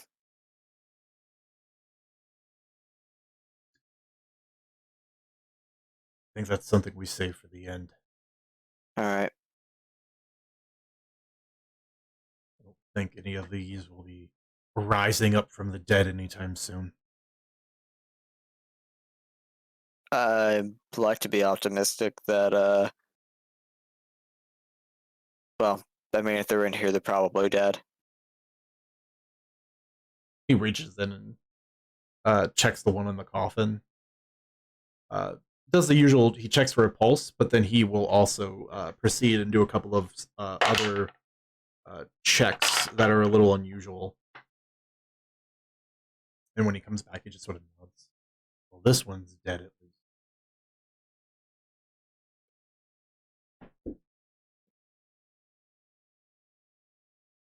Is there a way that Core could possibly like expedite this? Maybe. These are all like basically they're all stone, right? Mm-hmm. Can Core try to? I don't know. It's very much so a long shot, but Core wants to make sure that there's no like movement or like sound coming from like inside of them. Maybe just get near them. Because Get doesn't near them and press an ear up against it and see if you can hear anything. not gonna put an ear up to it because if it's as cool as you're saying, it's gonna stick and well, maybe it won't. I don't know. Just Like, are your ears wet? no. They shouldn't stick. I'm thinking metal. Hmm. God. Yeah, no, he's gonna try to see if he can hear something, whether it's like even like the slight sound of like maybe like breathing or something like that. He's trying to be optimistic. Right. He wants to find like somewhat alive here. Okay. From like all this terrible stuff that the hags are doing. All right, I will roll. I'll actually blow inspiration on this. Because why not? 12 is better than 4. yeah, better than 4. While Core is going to begin making his rounds, what are Yelena, Habanero, and Estella up to? Yulina is going to step into the room and start looking around to see if there's anything else in this room of note. Okay. I will also help Yelena on this. All right. Yeah. You can make separate investigation checks, or Yelena can make one with it. Yelena, what's your 3. 3 for investigation? Yep. All right. I'll help you if you want to roll it. Sure. Okay. And Greg. Can I actually help out Core? Sure. Yeah, we're just inspecting bodies and all that. Yeah. Let's have the twins make their own perception check. Okay. I'm just gonna go for the help because they both have a +0 to this. So. Wait, no, I'm sorry. No, you said investigation. I was thinking perception for some reason. No, yeah, no, it was. It was perception? Yeah. I'm sorry. Well, we managed to work out some maybe questionable rolls there. That's fine. Yeah. Okay, so with Core and Habanero kind of actively working their way through this room, cautiously investigating these stone storage boxes. You quickly, especially with some help, which is good news for you, Core, some much taller, a bit stronger help, can work your way through, removing lids, checking bodies. And you do find in the back right corner, in the topmost box, a purple, ashen-skinned elven woman that, to all of you, looks very familiar. Looks like the woman that you killed down in the sewer before summarily turning back into what was a hag. Mm-hmm. She has a very low, almost undetectable pulse, like she's in a form of stasis. Core is going to say, Stitch, we got a live one. All right, you, the big one, help me with this. And he looks at Nero. Yep. And you guys will collectively take down the whole box and set it onto the floor. On a side note, Yelena and Estella, as Core and the boys are going through all their various checks and balances through all of the various bodies, trying to find someone still alive and breathing. It's easy to sort of snake your way into a lot of these boxes where these individuals lie, to go over them. While there aren't any valuables to speak of, they are all left in basically plain underclothes. With Estella's help, you actually recognize one of them, specifically Estella.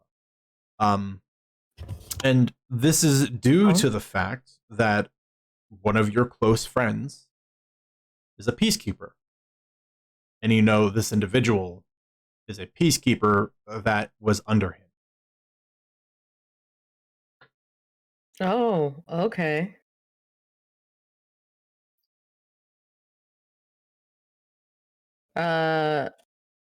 So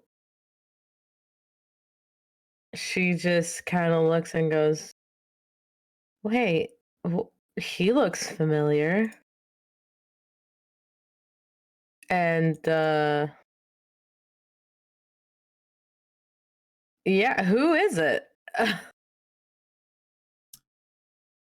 He is a young human man. He was in his early 20s. He recently just came out of what would be the peacekeeper boot camp, essentially. Mhm. He'd been an active peacekeeper for about a year. And it would have been brought up not too long ago that he has gone missing. His name is, oh, that's not what I wanted. John Jacob Jingleheimer Smith. No. It's Odo Hornwood. You said Odo Hornwood? Odo, as usual, I will paste it in the chat. Hornwood sounds like a really unfortunate last name. You don't get to pick your last name. You do in D&D. Well, when you're gonna put it like that. Has Core told us his last name? No.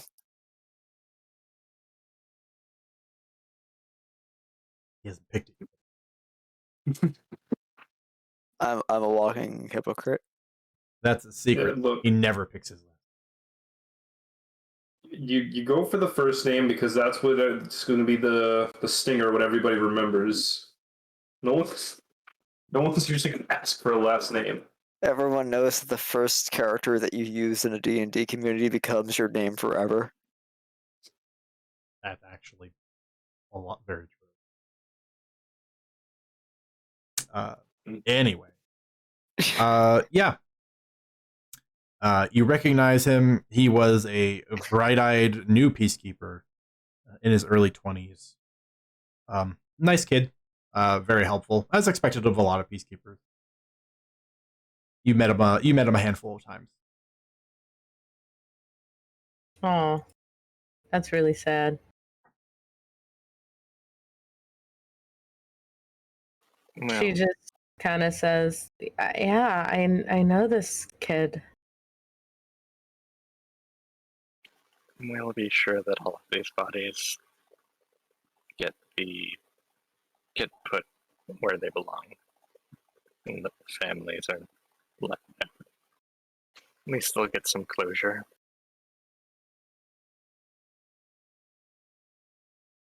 At least, yes. Meanwhile, you have a bit of a triage going on as Stitch and Nero are lowering this stone coffin to the floor. You see Stitch quickly go in and do a couple of his checks, like he did with the previous corpse.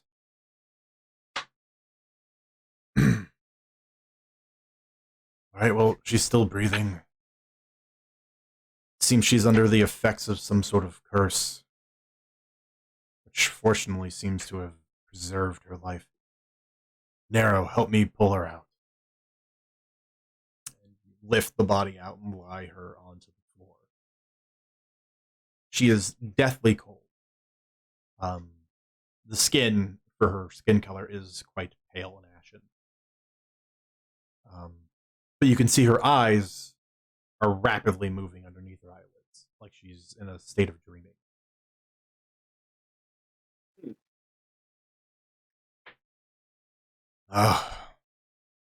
We can either leave her in this state, which might preserve her life, or I can attempt to break the curse she's under now. It might wake her up, but it might kill her if there's another problem that we can't identify yet. Core is looking here, checking them. Can I just size them up here? Who are you sizing up? I'm sizing up the person who is in that thing, who I am going to assume is Arena. Sure. Okay.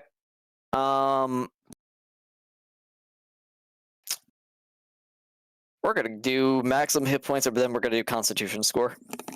Okay. Versus? I'm trying to find someone who I have actually sized up before. You have a list. I do have a list. Let me go through. You know what? Let's see. Sorry, I just need to go down this. We don't want to use them. We don't want to use them.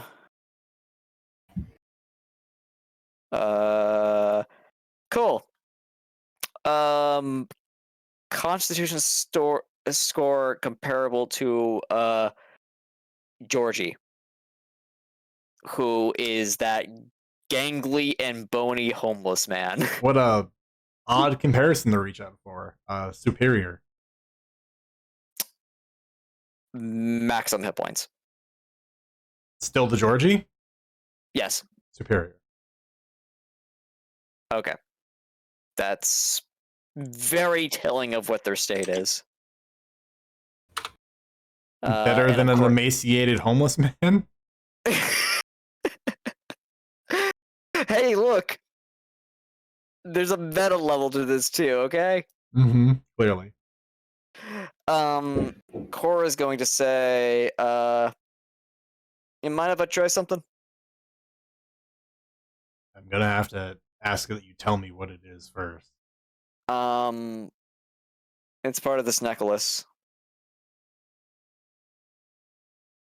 He says, I got a few spells I can use.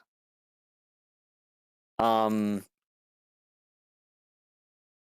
of the ones that recently came out was a restorative spell that you know, I've seen used before. It's able to fix a few things at the very least, but I don't know if it's actually going to do anything, but maybe it'll do something. I'll be honest. I don't know. She looks really bad. Mm-hmm. Like,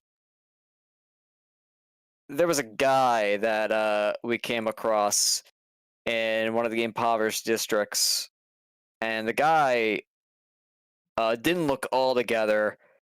Looked like a emaciated, maybe a little bit crazy. You remember Georgie, right?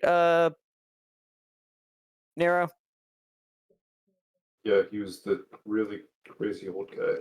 Yeah. What are you Looks- driving at? I'm saying that she looks far like worse off than him, and I don't think So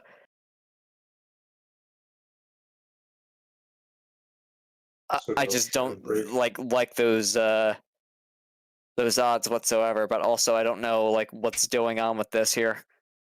But Then can I try this? allow me to provide perspective. She's been in this state for we don't know how long, and she's survived up until now. We can leave her in this state, and she might continue to survive until we can get a competent healer to join us. Or we attempt to remove it, and it might end up killing her.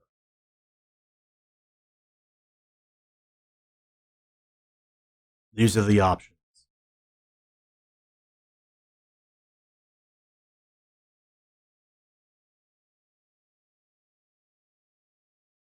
All right. I think leaving is just probably the best. Leaving it Course is of probably action. for the best.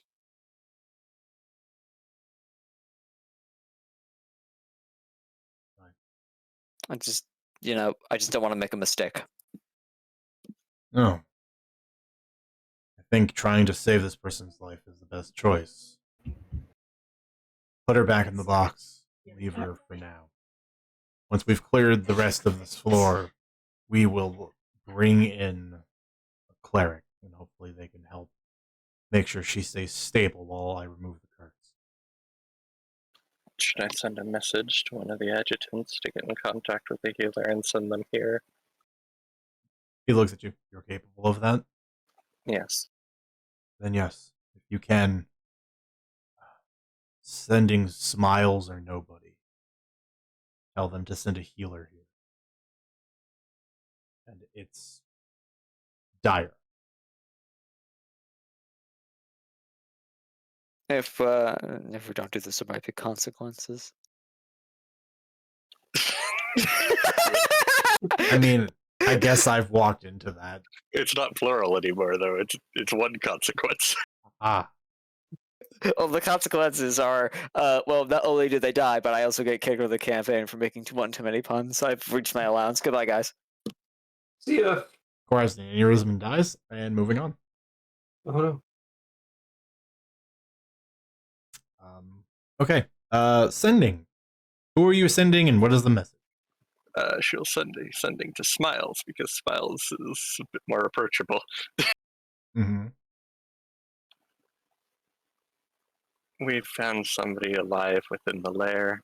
They're under a curse. We need a healer, barely clinging to life.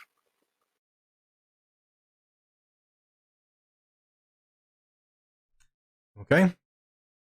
And it is a snappy response. All right, I'll send somebody over. It's going to be about an hour. So sit tight. I'm sending somebody over. He says it will be about an hour. It's better than we could hope for. All right, let's keep on moving.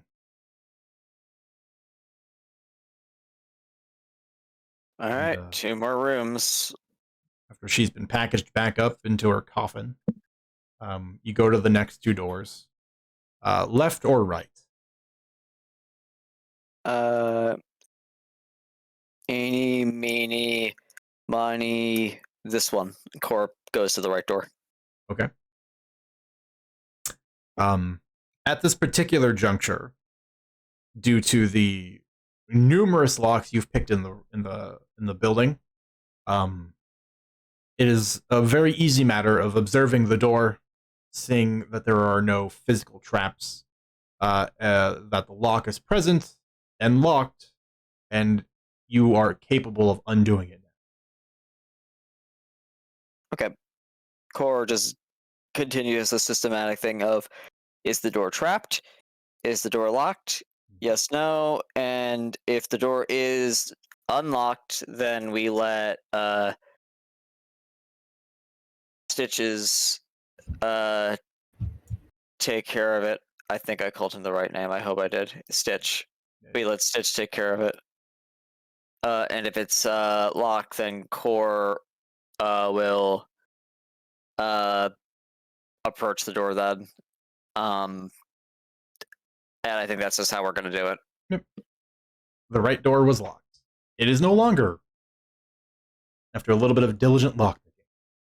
Okay, so taking bets. What's behind this door? Anyone actually want to place a bet? Raw man waiting to stab us.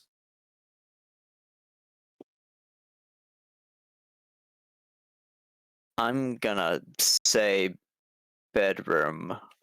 10 gold on it being a supply room. I'll take We're that putting bet. actual. Yeah. All right. Well, let's go. Cora yeah, is. real spicy, real fast. Any thoughts, Queen? I'm following you. You're also saying bedroom. Yep.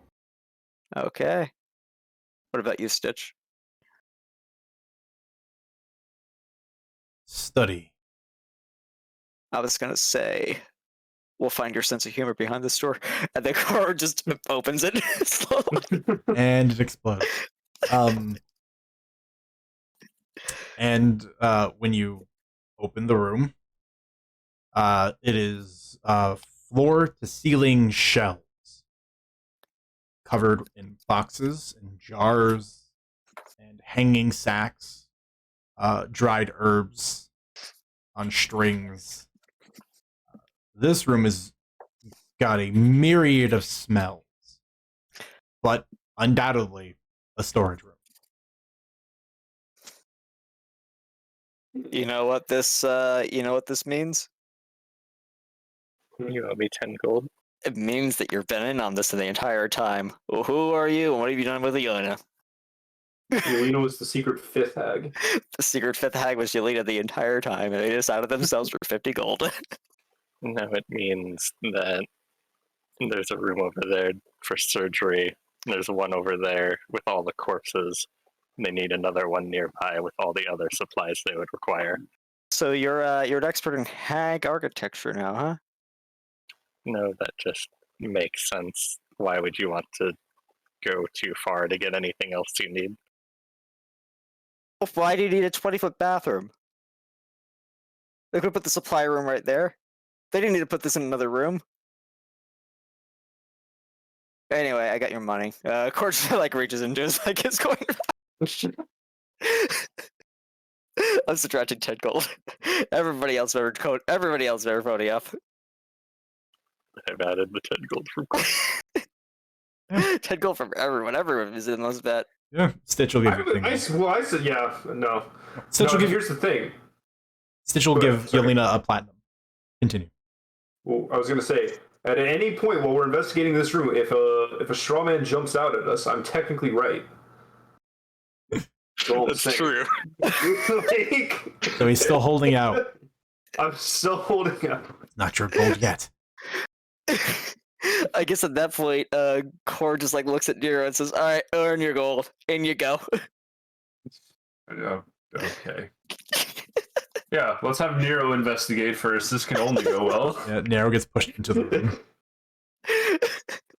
Nothing immediate happens.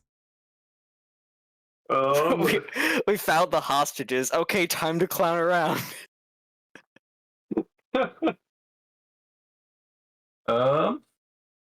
What would you like to make or have Nero make? Investigation or perception? What's he looking for? It doesn't matter. He would be. I don't know. For an attack roll, no. Let's see. I want to see like if they have any of the stuff that they use to make those tracking dolls they were putting on the kids in here, like those kind of components. Okay. Yeah, make an investigation check then. Okay. 6. You know, you all watch as Nero spends some time kind of pushing through stuff, ducking underneath lines with dried herbs and other various ingredients hanging from them, and kind of poking his way through a couple of boxes, and he just kind of you don't find anything. Okay. But nothing can I- seems to happen for the duration while he's in there. Okay, Alright, after like a minute of him fiddling around with stuff and nothing pops out like a jack in the box with a knife, Cora's gonna move in and start actually investigating. yeah, Hava's gonna take a look at those herbs as well as he goes in. My sheet will not open, so I'm just gonna scroll up. I'm just gonna find my investigation modifier. I'm just gonna roll. Do I have assistance on this? Does anyone else want to help him? Hava's kind of doing his own thing. I mean, if you wanted like round and narrow, who's just vaguely looking around, he'd probably help you. If you tell him what you're looking for specifically. Well, you've also got Estella and Yelena. Yeah, Mhm. I've also got Stitch. So Yelena is usually his like extra eye when it comes to this. So he'll just like I guess look towards Yelena and say, "All right, you got your money, but help me out here, will you?" What specifically are you looking for? Um,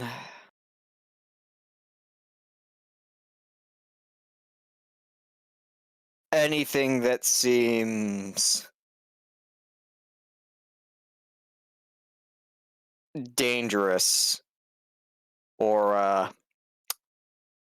I guess valuable.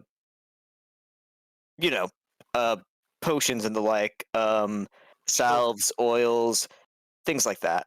She'll nod and look at Stitch. Is there anything in this room giving off that aura that you can detect? Yes, many of things here.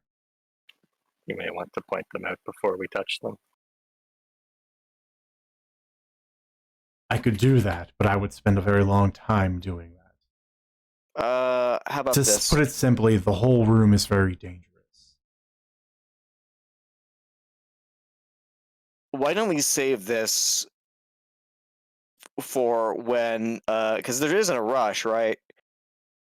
Why don't we save this for after we check our last room, right? That is the only room left, right? Well, that's the last room down the hallway, and then it opens up.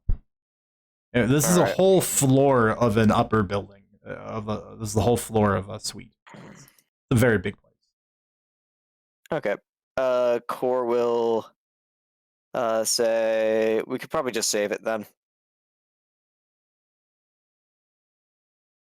Because my initial thought was, why don't we just go through and I'll point out the ones that I think are maybe what we might be looking for. Maybe you could just verify that.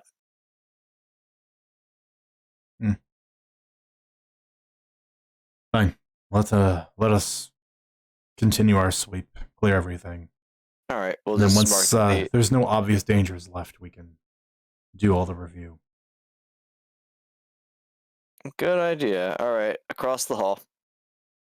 Oh, you go. As we're stepping out, Yelena just steps out of the doorway, stands beside it, and holds a hand out, patiently waiting.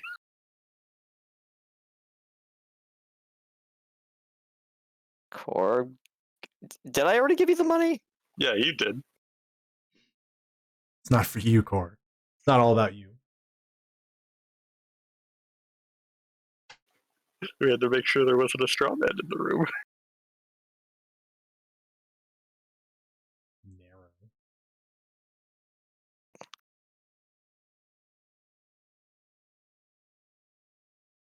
Yo, jalapeno. Yes, I'm sorry. I didn't hear you say my name. Yelena is waiting just outside the room with her hand out, waiting. Glances at Nero when he exits.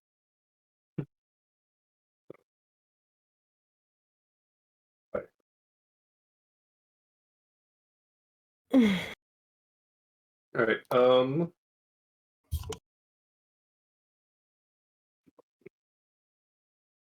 I'm super sorry. I was spacing really bad. I'm sorry. What is Haba and Nara doing? You gotta pay them.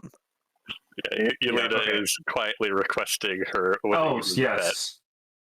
Yes, I'm sorry. I will hand you 20 gold, 10 from each of them. She'll pocket it away. Yep. That was a lucrative bet. Yeah. It really was.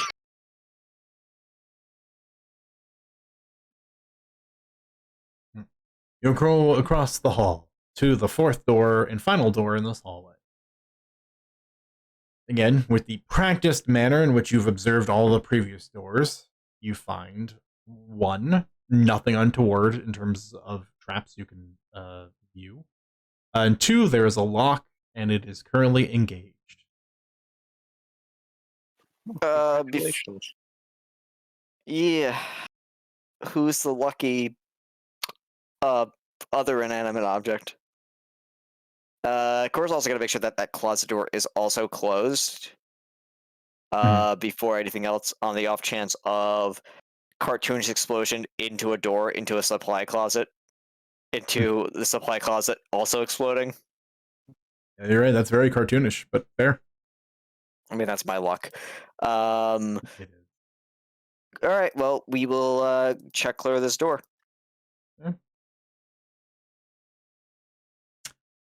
So the lock is engaged. You know these locks very well by now. And with your expertise in picking locks, you can undo it.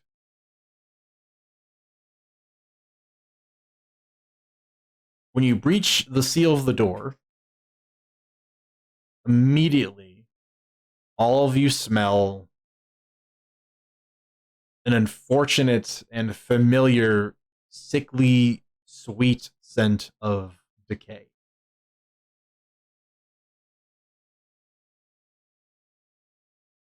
And as the door is slowly inched open, the light panning its beam and filling the room, you see, on the far side, a bed. And underneath what looks like a fine goose down duvet are two roughly humanoid lumps hidden beneath it. Or you were Saved my bet close. about the strawman. This was the bedroom. Cora just like gives Yelena like this like look of like it's a mix of like disgust but also kind of like don't tell me that I was wrong. Before their eyes kind of fall to the shapes that are there beneath the things. There were no jokes being made this time. Cora just says well,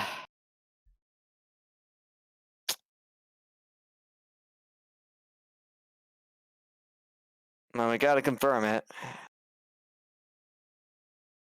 Can we? You want me to do it in case this No, is they're actually gonna. where they are? Those. Okay. Can someone like use magic to like pull the sheet off from a distance? There's a spell for that, right? It's not my purview.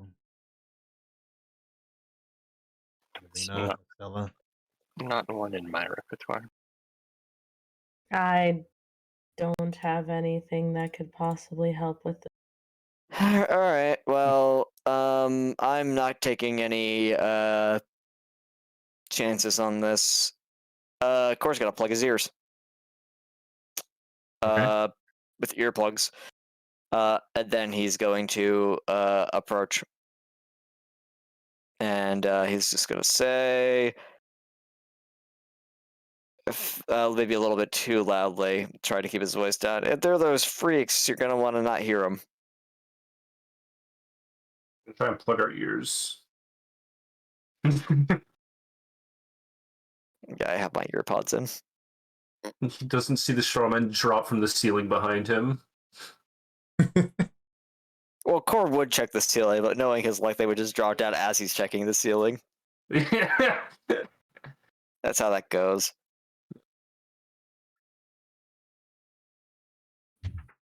All right. So let's get a rough idea of how you guys are entering this. And for the sake of this, I was a bad boy. I did not make a map for the interior of this place. So That's we okay. are going to make a quick rough.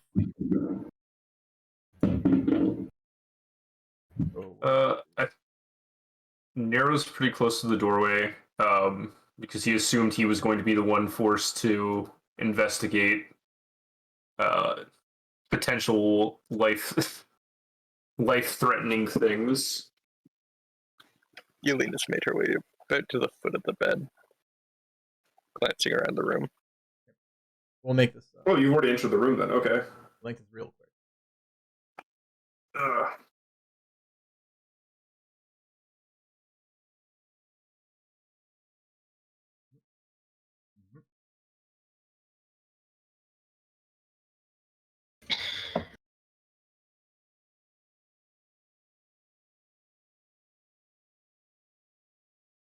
My colors defaulted that.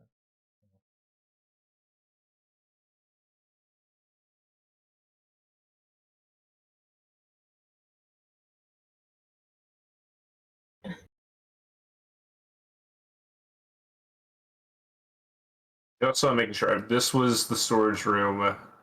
Which of these two was the surgery-esque place in? Which one was So the storeroom? This. I cannot write on a mouse. It's really hard.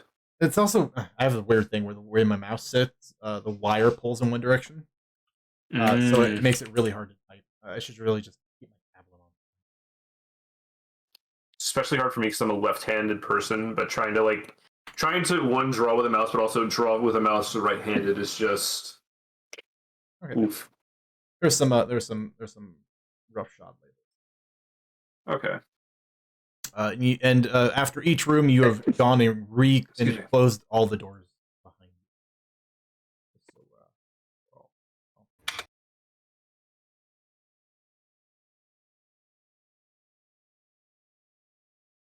Once this is all done and over, I am going to go back for some of those herbs and whatnot. one thing at a time. All right. Yeah. So where roughly is everyone positioned?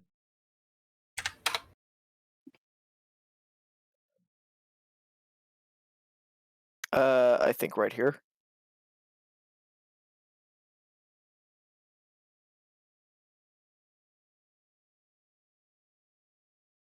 Tafakari elves love their white marble. They do. Contrasts very nicely with all their other preferred aesthetics. I think we said we were all in the same room, weren't we? It could be. I'd say something like this. Don't want to crowd it though. Is the thing. In case it's one of the fun exploding ones, or if it's anything really. Yelena will be covering her ears during the unveil, just in case. Right. Yeah, I think yeah. Nero will do that as well. Same with Hada. Stitch will move up next to the side of the bed, grabbing the edge of the duvet, and we'll kind of look at all of you, looking for the nods of affirmation, like everyone's ready. Nod. Yeah, nod. Yep. And once they are given, he will throw back the duvet, and you will see lying in the bed in an unusual amalgamation of dark purple skin and dark twisted wood branches mixed together with horrific stitching that holds them together. And in a whirlwind, both of them immediately begin moving.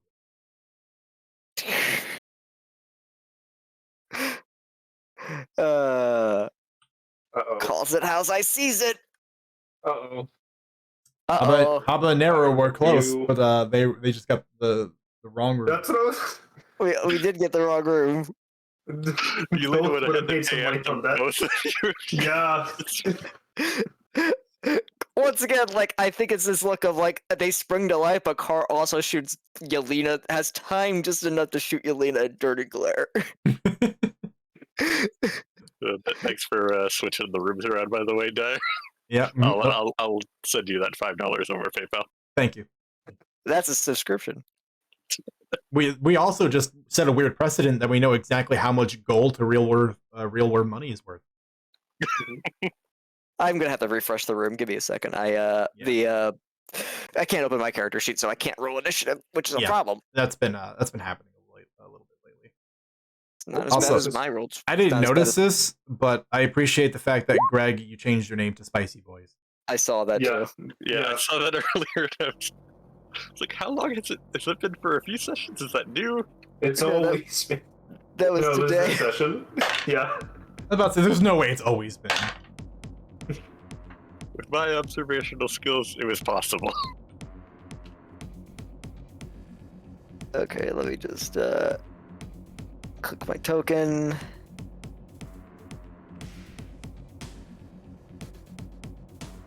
In this entire moment, I finally realized I've had no music going. The entire time. Mean it. I'm gonna blow inspiration. Better. Worth. Just to make sure, I got a point of inspiration for recap, right? You got 3 points of inspiration for Ooh, okay. verbal recaps are 3. Got it. And how many are the meta homeworks? Just to double check. Depends on what I graded them for. So if it's a 3, it's 3. This week, yeah. If I graded it as a 3, it's 3 points. If I graded it as a 2, it's 2 points. And so on. and so Okay. forth. The structure Alright. did roll very well.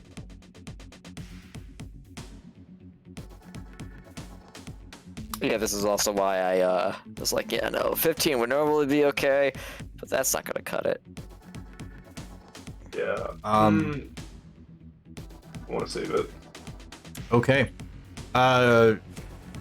Kor and Yelena, you watch as they swivel and twist. You hear the bending and cracking of branches, and you watch as limbs unnaturally grafted onto these begin to turn and twist, and you finally begin to observe that the physical body parts of these straw men have had changes and alterations done to them. They have elongated bark-like claws at each of their hands. And the part that is unusual is that these straw men have 4 arms each. And they each have a flesh and blood hand. But Yelena, you are up first. Alright. Well, throwing all caution to the wind, because she needs her hands in order to fight. She's not going to be covering her ears anymore. She's going to draw her scimitars, igniting them as she jumps up onto the bed. Oh, you didn't have earplug. You don't have earplugs. Okay. She wasn't using earplugs. Some of her things require people to be able to hear her. Okay. No bardic inspiration for Kor. You can. Well, that's a class feature thing, regardless. Mechanics aside, I'll check She that on my own will time. take a couple swings at this one to her left. Okay. Swing away, Yelena. That's a hit. And extra attack. And her offhand attack. Alright, so 2 out of 3 will hit. And I'm gonna spend a bardic die on that last one for a defensive flourish. Okay. 7 Nice, extra damage and 7 extra AC. Woo. Spicy. That will be her turn. And just to follow up on Yelena's comments, Bardic Inspiration can only go to those creatures who can hear them. Yep. I just double checked because I thought you could also see them for that. Yeah, I thought I would see right here as well. Good to know. Okay, so we have a total of 9? 15 for 24 plus 7, 31 points of opening damage. Yelena, and all of you will kind of notice this, they obviously do not seem to have the same vulnerability to fire. She's expecting these ones to explode and become flaming jack-o'-lanterns again. But for the moment, her fire still seems to be doing at least some damage for the moment, right? Yes. Yeah, it's affecting them, but they aren't bursting to flames like they were. Yeah. Mess them up, Core. Okay. Or Core will move in and focus the same one that you're focusing. I'm assuming it's the bottom one? Yeah. Core will take a stab with Tiger Gala!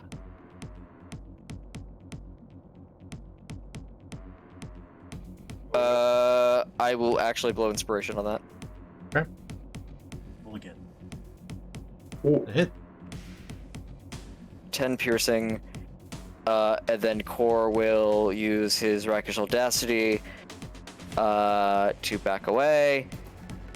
And then we'll use Finisher. And I will actually blow the thing on it to Superiority?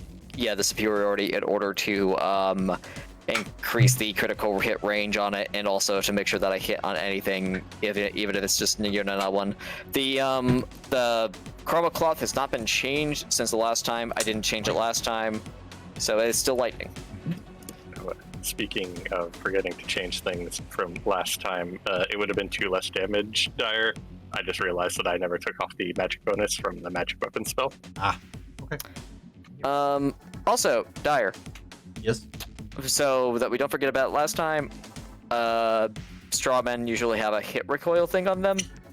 I don't know if these ones do. You're right. Thank you again for reminding me. It's like Yes. every time. So, Yes, I have literally I've remembered that feature, I think, one fight out of all the strawman fights we've had so far. Yelena, you're going to take 3 points of piercing damage.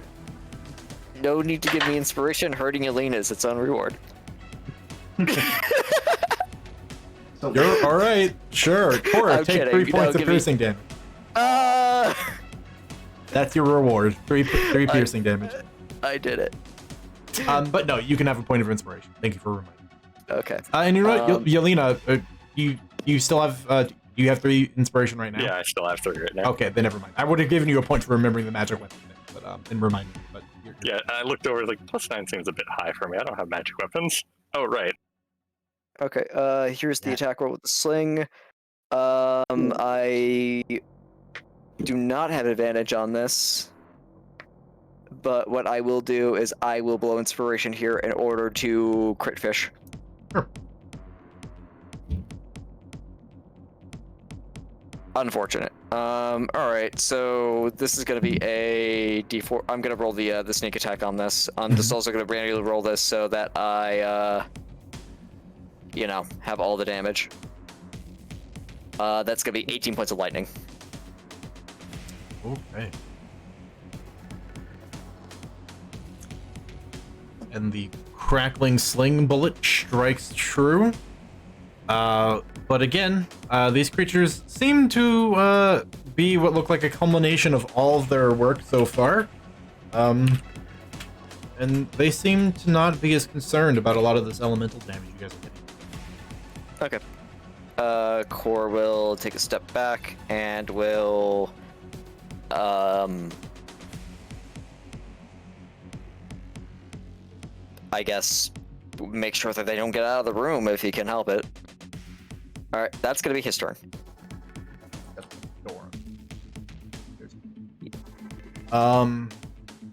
Okay, Core. It is this boy first. It is going to turn and use its flurry of claws onto Stitch. The Stitch is not yet active. And when he does so, it gets advantage on all of it. So, excuse me while I just roll through 6 claw attacks real fast. Well, these boys got 6. At least with this particular ability, they do.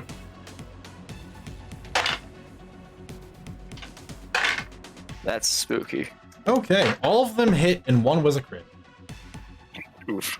Yikes. Yeah, so I'm I just wonder- gonna. Whatever he's uncanny dodging. I'm gonna dice. I'm gonna use a dice roller for this because there's a lot of dice involved. Okay. All right, so the starting for the one crit, so I'm gonna add those together. That's the opening, and then I'm just going to roll. So it's 6, 8, 1, and then 12d6. Oh.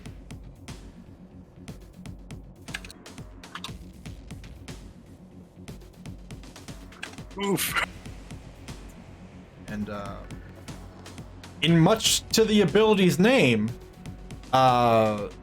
Stitch is caught up in the flurry and the whirlwind claw attacks it unleashes on him. And while he's doing his best to try to parry them and defend himself, they push through his defense at every opportunity. And he is cut into ribbons and is bleeding from many, many wounds.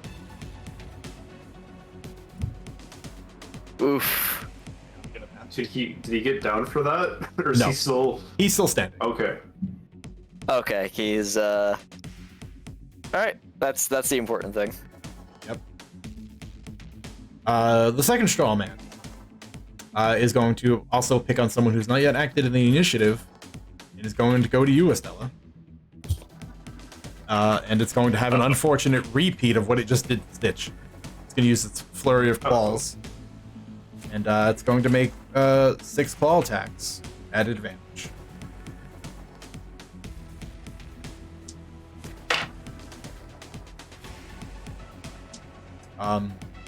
Is there any shenanigans we need to worry about with you, Estella?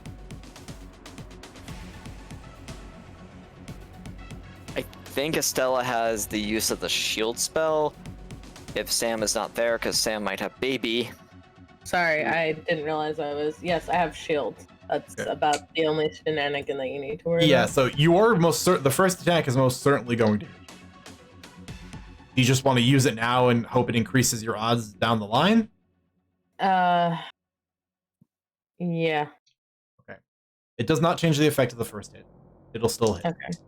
But with that shield added, you have a 17 then. Yep. Second one will still hit. Third one will just hit.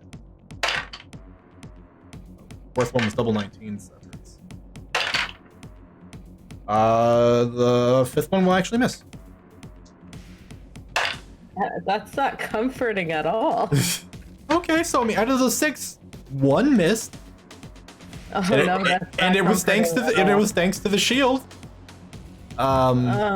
Yeah, If so it makes you feel better, he took all the attacks and a crit, so the damage output for you is probably going to be yeah, less. it won't be anywhere near as bad. So we're gonna hang out. So we're gonna math all this together. So back to the dice roller. And, 10 of these. Okay. That's a lot. Yeah. So 54? Yeah, it's 54. it's 54 points of damage total. It's 26 slashing and 28 points of psychic damage. Excuse. Did you just say that's 54? Total. Yeah. I have 2 HP. Is that your your actual HP That's total? my Or... hit point bar, not my other pool. Okay. Okay. So yeah. So My the full resolve, not hit. Gotcha. Yeah, resolve. not hit point. That's important. We don't want you to be at 2 HP. I'm Everything sitting- hurts. Yeah, I'm sitting here being like, you have what? Also, don't forget that you have temporary hit points, I will just add it to whatever I have now. which I'm gonna add my HP back because I forgot that I had 6. Okay, I have 8. That's all I- Hey, That hurt a matters. lot. Better. Yeah, it did. It did. But that's your turn. Hey, Haba, what's up? Hi. The boy who didn't Um, enter the room. Yes. Yelling from behind the door, kick his ass! He's going to use the strike edict on Nero. And Nero is going to try and do a big swing at this man. Can Wait, I? actually, yes. What's up, Core? Core was going to. I don't know. I did want to like. I don't want to like. Man, I'm trying to like brain. Before Nero swings, Core was going to, because he's standing right next to you. Mm-hmm. He was gonna point his weapon at, I guess, the one that we've been laying into. But you do you. You do whatever Nero is going to do. Okay. Yeah, Nero was just going after his closest available target and whatnot. Perfectly okay. All right, he is going to swing at advantage. So 24 hit. 24 definitely hit. Okay. 18 slashing damage, and then the strike for an additional 8. So 24 slashing damage. And then Hobbit is going to use his action to cast First Walking In. Cast Cure Wounds on Stitch. At 2nd level. Okay. 2d8 plus 5. Yep. Nice. Yeah, not bad. 15. Alright, and that is my turn.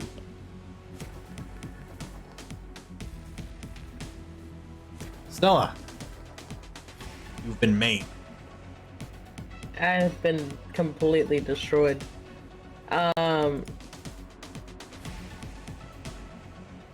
She is gonna,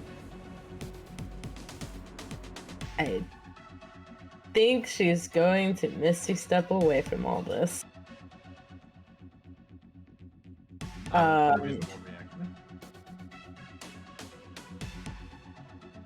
Wait, all I can see is this room, isn't it? Your back is to the door. Oh, so I can see this area. You can see then. into the hallway. Yeah. Okay, she's gonna Misty Step down this way. Okay. She's just gonna get out of there. Just poof. So I can that technically means that I can see him, right? Yep. You can still see him. All right, she's gonna see that they weren't as weak. Or they weren't as strong against fire like the last two, and she's gonna throw a firebolt at them. Okay.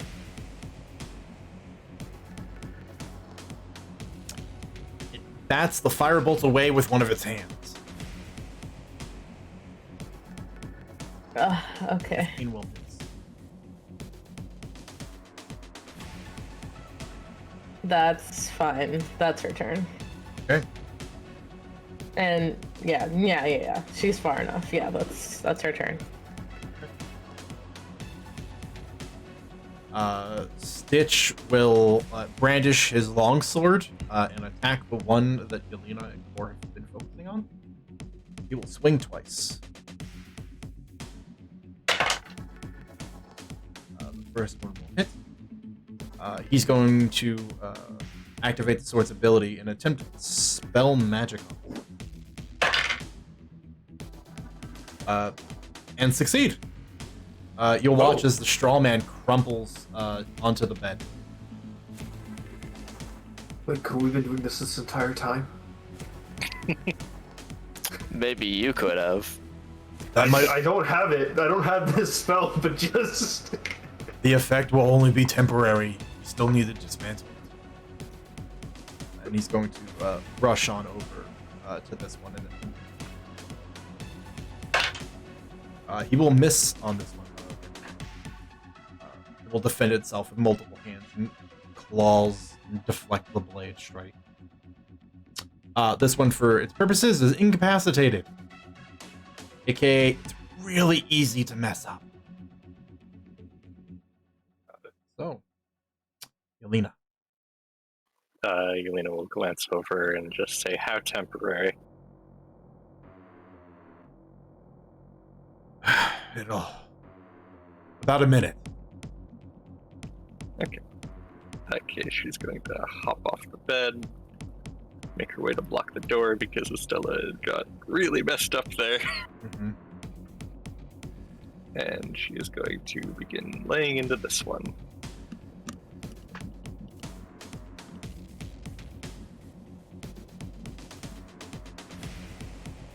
Probably only one hit. Only one hit. She'll spend Still for 14. another- Not Yeah. bad. spend another bardic die. 6 extra damage. 20 damage for one hit. It's still pretty good. And she will glance back at Estella and just say, "Hold on," and cast a healing word. Heal you for 7. And do Nice. 5 damage to you. Well, net 2. We're still in the positives. Oh, and I forgot. So, because I just did Yelena, 7 points of slashing damage. Yep. You said And 7, right? Yeah, you heal for 7. Thank you. Sorry. Sorry. and Narrow, you took 6. Got it. I swear by all that is holy, I won't remember. These aren't even my most complicated monsters, and I'm forgetting that. Like, it's crazy. It's Okay. easier to just forget mechanics that just happen often. Okay, Cora's gonna try something different. He's gonna get here. And we're gonna try to shove it prone.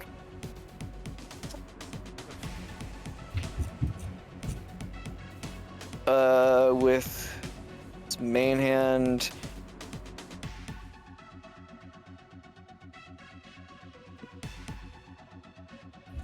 That's pretty tough to beat.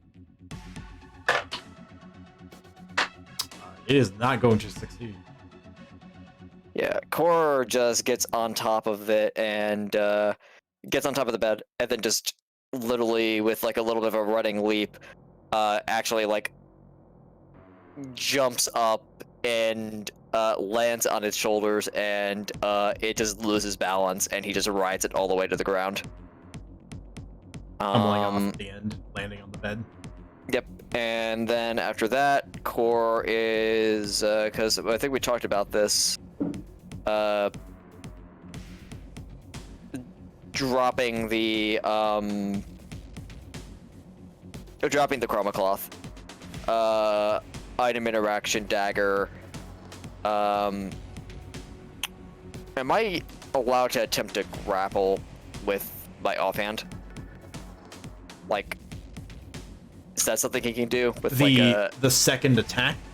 Yeah. No. Or do I have to swing with that? Okay, then we will... But you can attempt to grapple with your attack from your attack action, and then attack with the offhand. Okay. Because I did shove, so that Yeah, would've no, been that counts my, too. main- That counts too. Okay. So, yeah, you can't grapple with the offhand, but you could still attack with the offhand.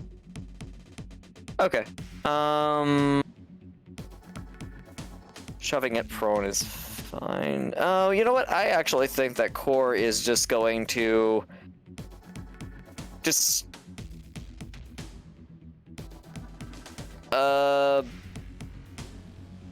stand over it, honestly. Like, he knows that stabbing it with non-magical weapons isn't going to do much. So he'll just be here and just be like, I don't know, try to make a target and just make it very inconvenient for this thing to stand up. That's what Yelena's been doing. Okay. This one is incapacitated in a pile. This one is prone. Does not like being on the floor. Will spend half of his movement to stand up. He's going to roll to see if he can't get his flurry of claws ability there. He does. Well, convenient. He's surrounded by a bunch of enemies. He's going to flurry of claws.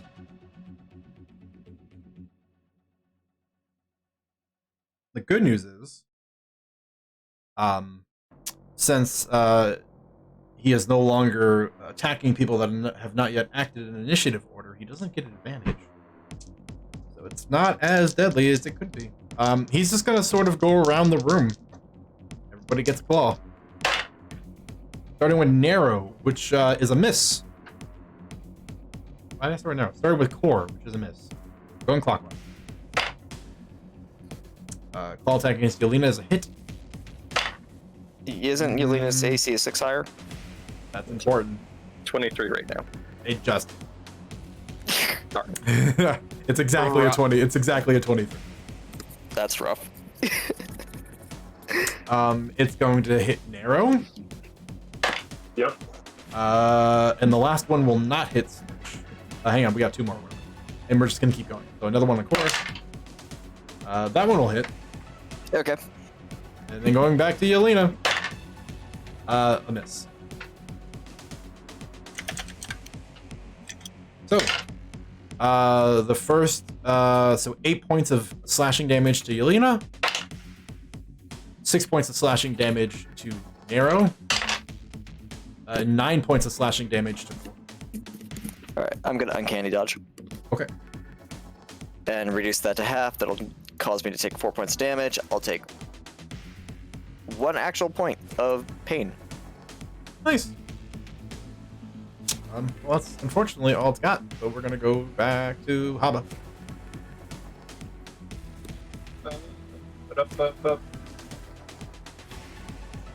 We will go ahead and use another edict, strike, and then we're going to also use imbued strike on Haba. And we're going big. Yes. Big as he possibly can go. Pretty big. Pretty darn big. 22 hit? Yeah. Alright. 10 slashing damage. There's the strike, and then where is the damage button for this? I think it's on my core page, I believe I put it. Oh, it's not. Okay. Another 2d6. Yep. I sworn I had a button set up for that. Another 5, so it's 26 slashing damage. Okay. Cleave down into this thing, cutting through the reanimated flesh and parts of the wood interwoven within, cracking through parts of it, mangling it pretty bad. One might say it is bloody. Oh.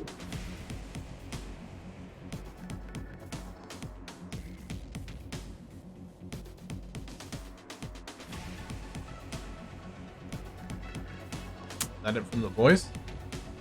Yeah, that's it. Okay. At the end of Habanero's turn,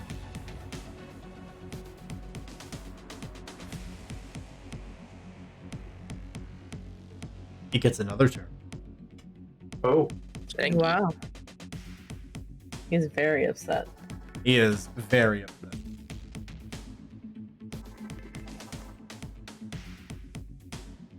So we can know our strong. Well, he doesn't like that. Did he get it back? He did.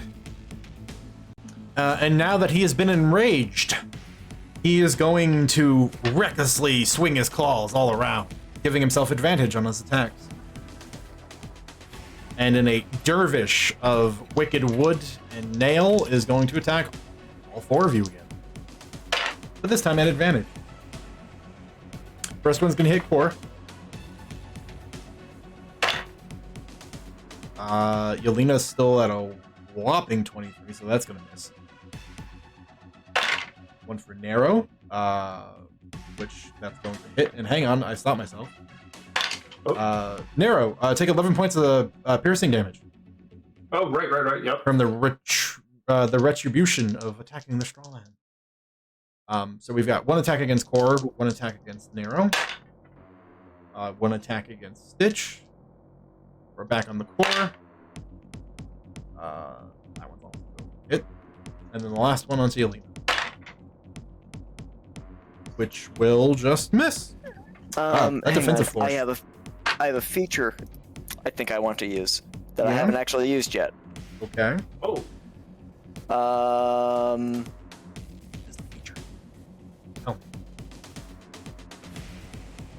I hate this. It requires me to use a reaction. Which you've already. Yeah. Ugh. Opportunity cost. I'll. It's fine. Okay.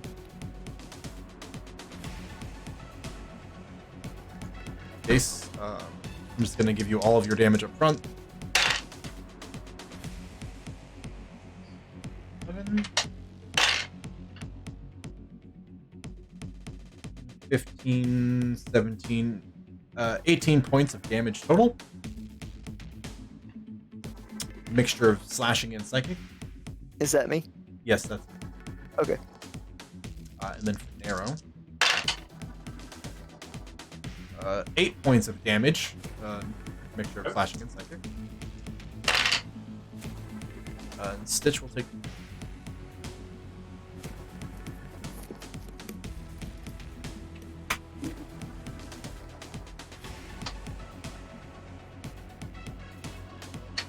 Seem like real angry strong. Stella, it is now your turn. You see that the interior of the room, it's not going as swimmingly as you would like. Ahaha, ahaha. You guys think I have something for you? You'd be wrong.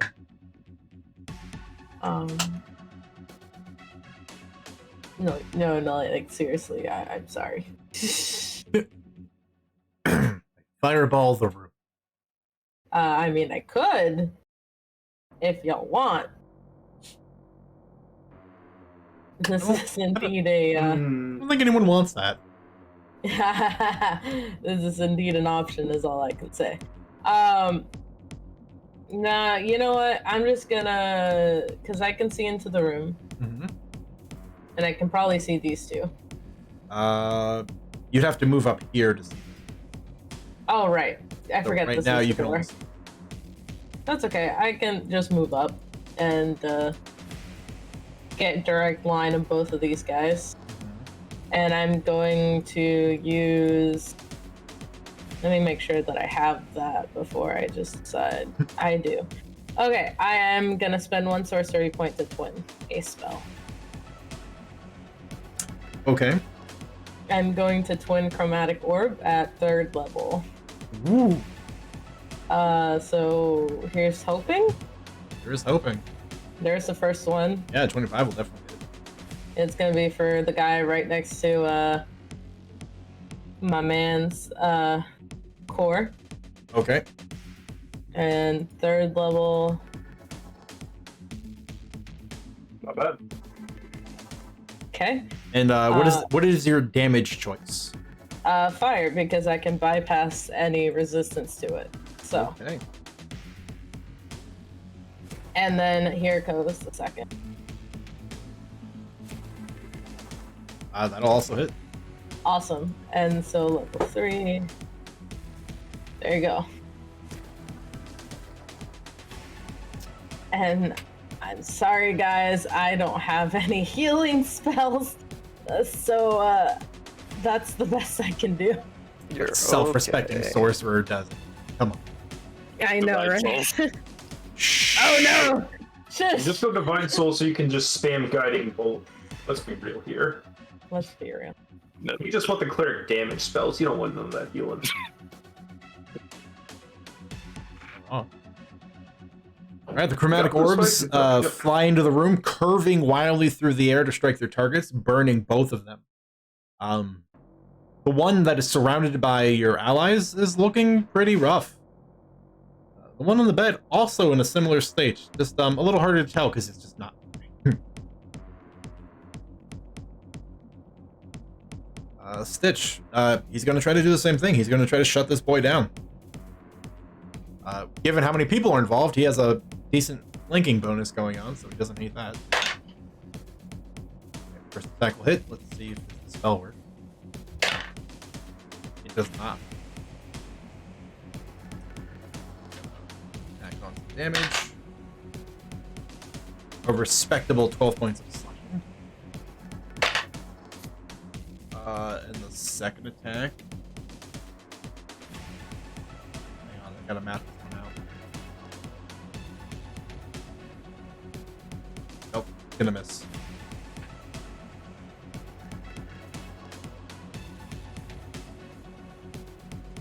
Oh, that's unfortunately all he's got going for him. Yelena. Step up, move it around a little bit, and take a swing, procking her revenge recital. Ah.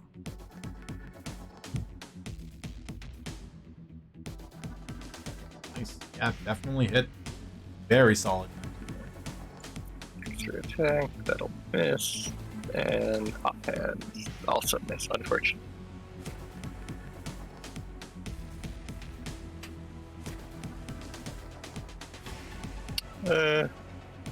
Sure. I mean, I haven't spent any entire. I'll roll inspiration on that last attack just to see. Okay. I've still got more. There we go. All right. So, first of all, before I forget, ouch. You're gonna take 16 points of piercing damage Oh, as its spiny straw and wood sticks you as you attack it. That was for both attacks that just hit. And then for another 16 damage, it is holding itself together literally by strings at this point. The branches are beginning to break and burn in places, and it is barely holding itself together. kind of steps back to lock the door again and looks at Core. That'll be her turn.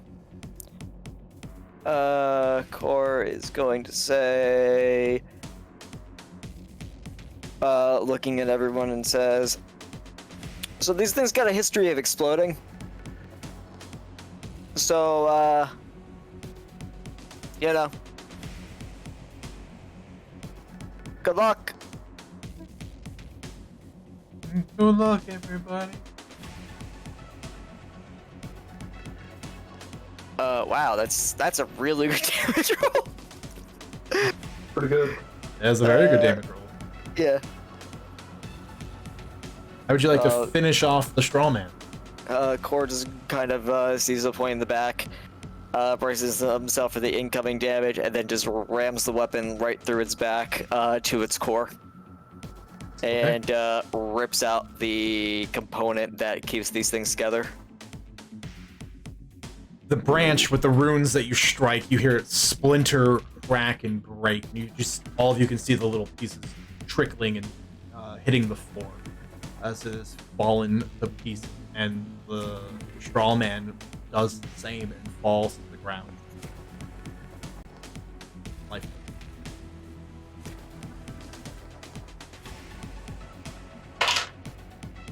It does manage to hurt you for another 6 points of damage. Not an attack roll, so I can't uncanny dodge it, but that will still hurt quite a bit.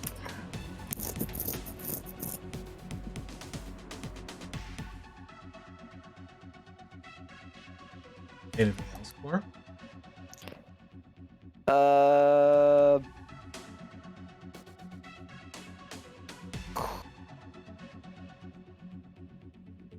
I think with that threat being here, he'll move here and get ready to start laying into this thing. Okay. It doesn't move. Abba, arrow. Second verse, same as the first. I'm just gonna repeat what happened last turn with Impute Strike. Good news, And it's a incapacitated. You have an advantage. And if you strike it, it'll be an automatic critical. Ooh boy. I'm just gonna get my calculator out. Yep. Yeah. Okie doke. 18 will hit it. So. Alright, so just so we can get the maximum stuff out of the way, Yeah. it is going to be a total of 76 plus 6 is in terms of just static numbers. 7 times 6 plus 6, so flat 48. And then roll those dice.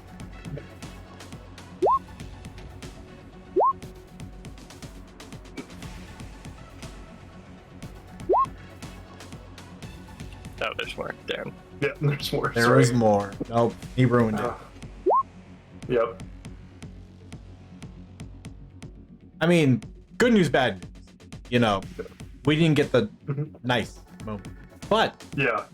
with this incapacitated creature on the ground, unable to defend itself, as Nero comes over and quite literally just like bifurcates it right down the middle, so the branch just completely snaps in half. Everything just sort of, there's a moment that like there was a tension you didn't realize it was holding, and all of it goes completely limp. And you dealt enough damage to drop it to 0 from full, or almost from full. It had 71, Cool. so 75 drops it, whereas 69 would not. Huh. So, you know, win and lose. Take what you can get. Mm-hmm.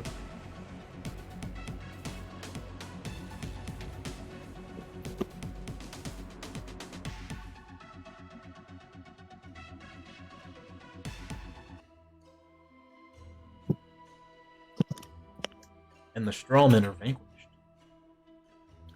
And everyone's still in one piece. Both. You, No. my friend, ain't looking too hot. Speaking I of think- which, I'm gonna heal Estella. Sorry. Would you be Cor just says, would you be opposed to us taking a moment to reconvene? Maybe we could wait for, you know, that extra help to come while we're, catching our breath. If you want to go sit outside on the landing, you're more than welcome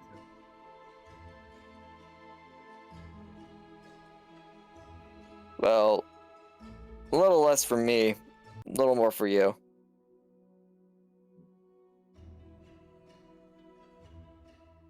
I'll be free. I've suffered worse. And he holds up his arm, one of his forearms, which again is just covered in cuts. And he bleeds. He looks like he bleeds more than an average person should. But a lot of the wounds you can obviously see are slowly beginning to. I can expedite the recovery of 3 of us if we'd like.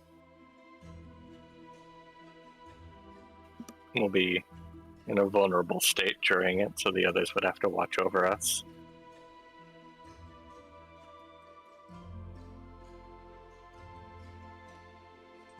Like I said, go to the landing. I don't know how much time you're gonna. 10 minutes or so. Fine. 10 minutes.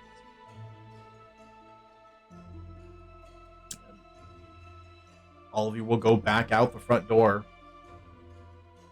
closing the door to the suite behind you. And a minute breather? What is Yelena's plan? Yulitha looks at her and says, well, Estella clearly needs a chance to rest, and I could use it as well. Which of you 3 wants to spend a short time recovering? I don't need it. Need it as much as maybe somebody else.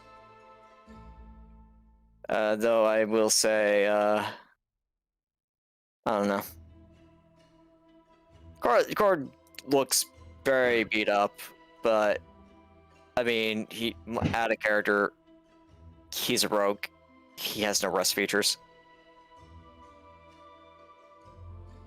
She'll look at Nero, who also got beat up quite a bit.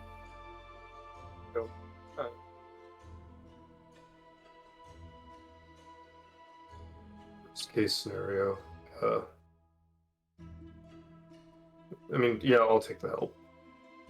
She nods and just Yeah. she'll sit down against the wall and just say, I'd suggest that you get comfortable. Yeah, Nero will do that. Just awkwardly sit up against the wall as well. Stella will rest. She'll weave her hands a little bit and cast catnip on the 3 of them. Ooh. Nice.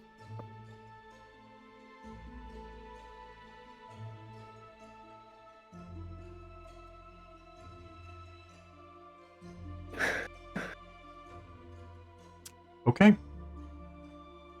And 3 of you will go under for a 10-minute cat nap. It's a handy spell. Haven't really had to use it because we've been taking several hour-long cart rides Mhm. these days. But it Cat is a nap. very good spell. Yeah, catnap is really good.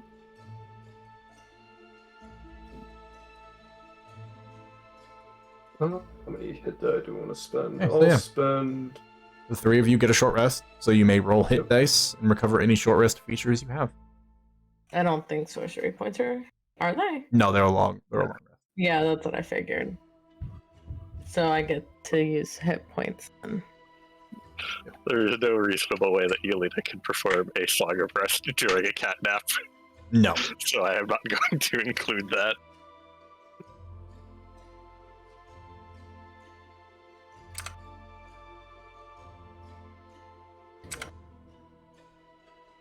I do get my bardic die Topped back up. though. Nice.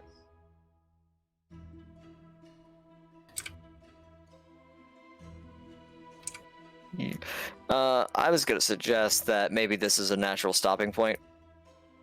If only because, you know, we're actually taking an opportunity to like rest and recover resources. Sure. I'm all right with that. I Yeah. don't mind a little bit of an earlier pause. Once we finish the rest, I'll do a readout. Okay.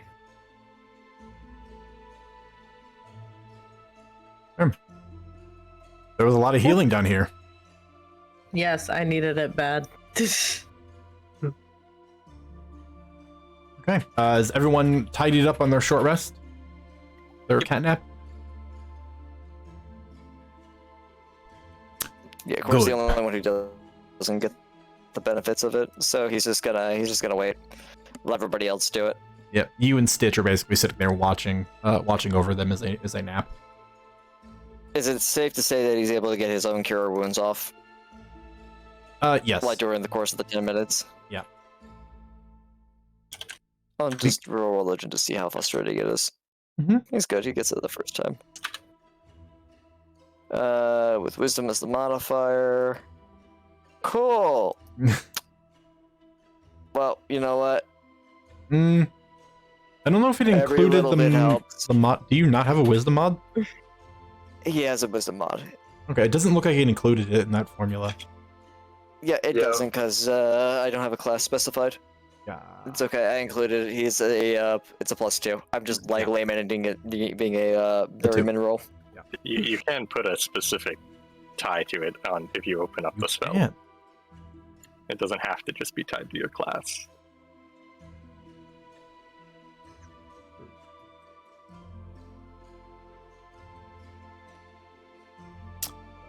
We can tie that off later.